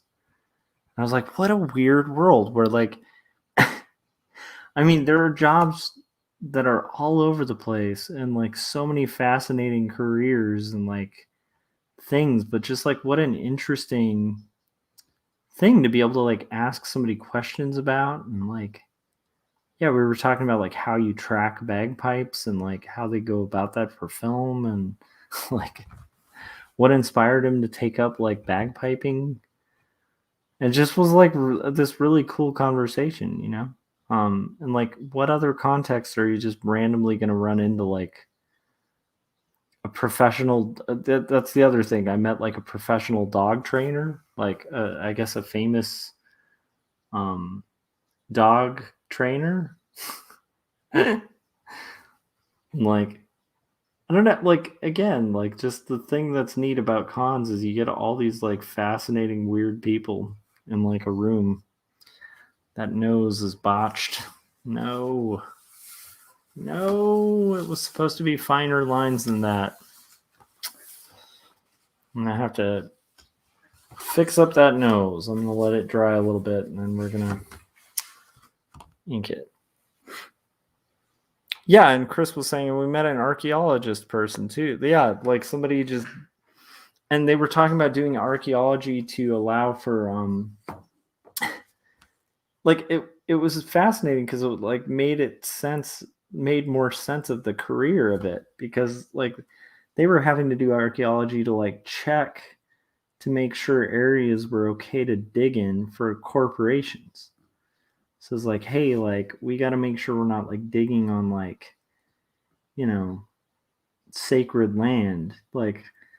And so that's what the archaeologist's job was, to like kind of make sure they weren't digging in sacred land. And like that's so weird, you know. But again, like what kind of I don't know, that's like one of the invigorating things about cons, you know.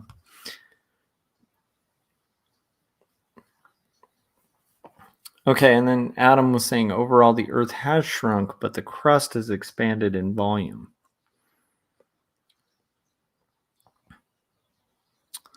The earth would have looked more like Neptune.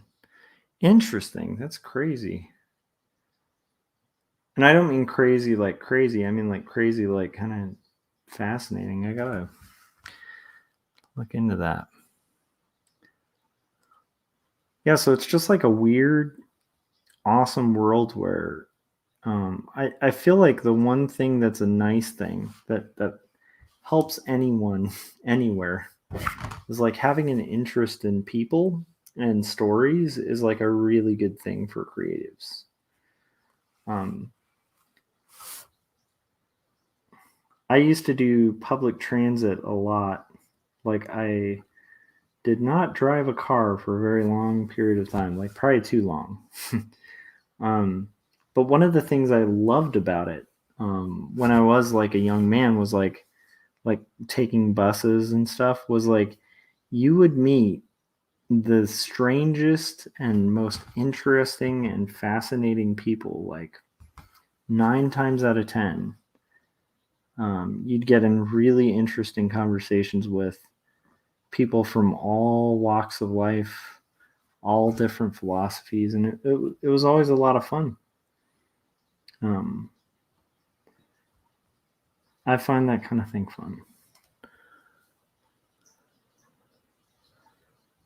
I am really curious about this, Adam. Like now I really want to dip in.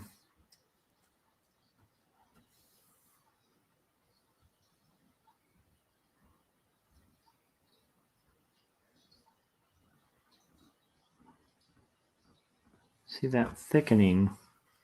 So what's happening there with like those blobby lines, like it doesn't actually kill it there. But what I need to be doing, and I kind of have forgotten to do, that I usually don't forget to do, is like you need to do test lines to avoid that kind of blob. So like, you know,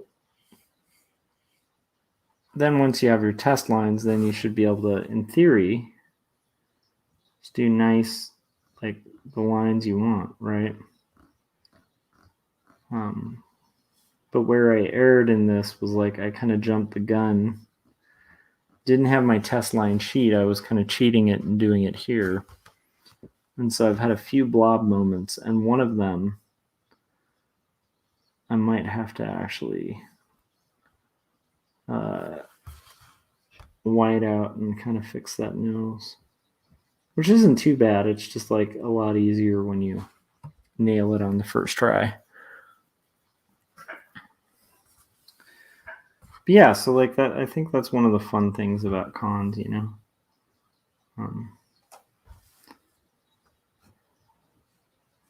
I think it's also really humbling to like kind of meet people who are experts in different things, because as artists, like, right, like if you start getting a little good at it, you could possibly, in theory, you know, start to kind of feel like a hot shot, like you really know what you're doing. But when I like talk to like a engineer who like knows physics and like knows how flight works and like um you know, like could like build like a machine that can do incredible things that I can barely even fathom, um then it's like hard for me to feel like, oh, I'm this amazing like person, you know, because it's like I'm good at what I do, but I'm not like, you know, it's a craft, and like there's a million people who are really good at what they do. Um, and I think that's kind of one of the cool things about life or whatever, you know, it's like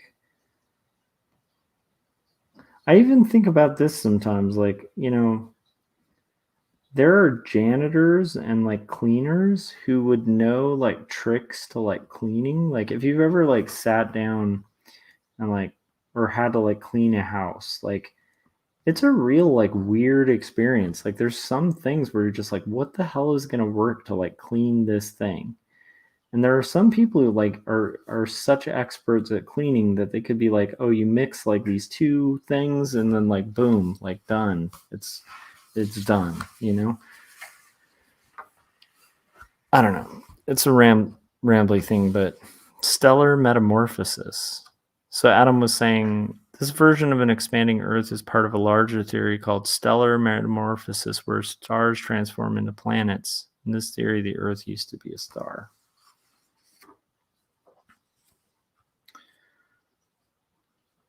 Huh.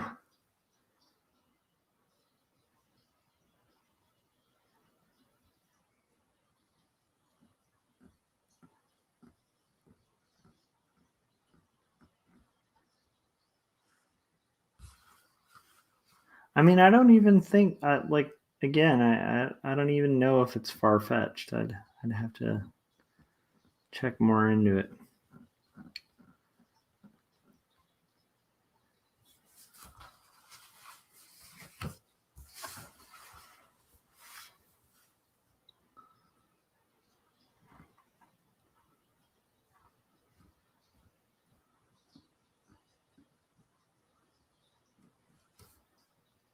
Thank you for letting me know like more about it though. It sounds really interesting, man.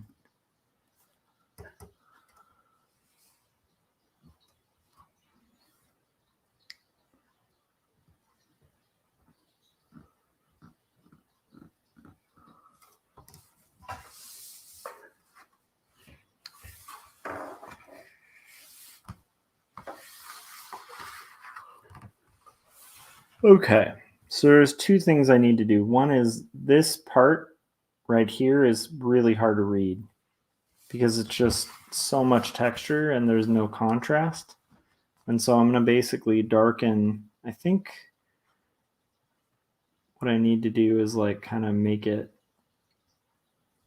a little bit more black. Like I was going a little too gung ho with the detail.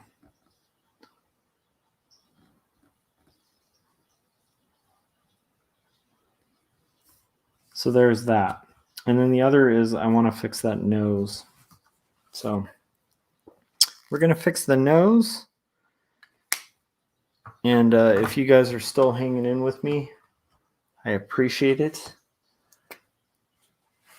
We're almost done, guys. We're almost there.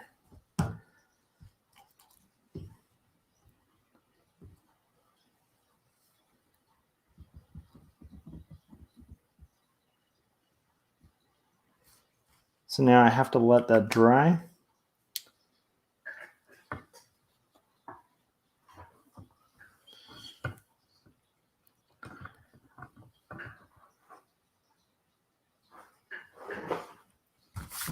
While that dries, I'm going to rewash my hands because I need to.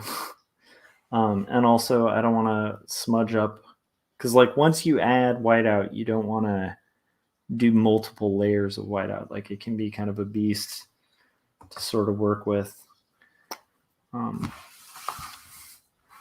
Although, speaking of, I'm probably going to, while I'm at it, there's this one spot that I wanted to do. There's a technique that I saw some old hat guys do where they were razor blading off. Like, they'd use like an X-Acto knife to like scrape off. I'm really curious about that. All right, so I'm going to go wash my hands. Be right back.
All right. Let's see where we're at.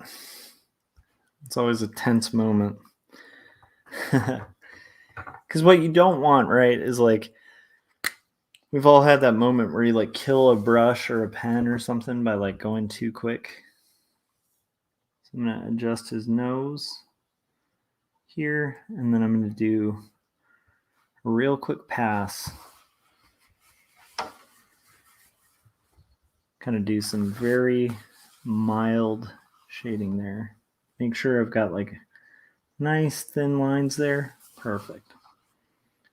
And we're going to do it. Thanks, you guys, for like hanging with me while I make this thing. It's starting to blob again. It's going to blob a lot more because it's on a slicker surface.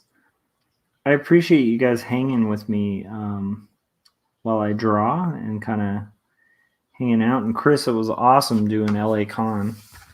I'm pumped because I feel like it had been so long since I did conventions. It was like perfect being able to con with a convention with a pro like you who's been doing them for a while. So it's like I got to get some of the great like on the ground feedback and like support that I think is like super helpful getting back into the swing of something that I haven't done for a while. So, and it was also just a cool excuse to like hang out and check out like the Biltmore, which is like, again, like hopefully I can have you on Artcasters to talk about it like a little later. This week we have a guest already pre-booked, so it'll probably be like 3 weeks from now or something. I'll try to give you like a way early notice. We'll see if we can work out a time to do like a full con like thing where we can even talk about like some of the cool creepy Biltmore stuff, which like that's just a cool hotel, but it also has like ghosts, which is awesome. So yeah, so thanks Adam, thanks to everybody, Ronnie who stopped by. I think we had like we had Ox cruise by and hang out. And then I'm blanking on the new guy that stopped by, but I appreciate everybody who did. And I'm really excited to see what you guys are all working on and excited about kind of looking more into the expanding Earth thing. Like the stellar metamorphosis stuff sounds amazing to me. Ox is still here. How's it going, brother? But yeah, like I really appreciate you guys hanging out and keeping me company while I'm working on stuff. And I hope you guys have a successful time rocking comics and have a good night. or day, depending where you are in this expanding universe of ours. I'm really excited to be back at streaming and back drawing, and to see where things kind of go with all of our projects. So, all right, guys, have a good night, and I will see you guys on the next stream. Bye.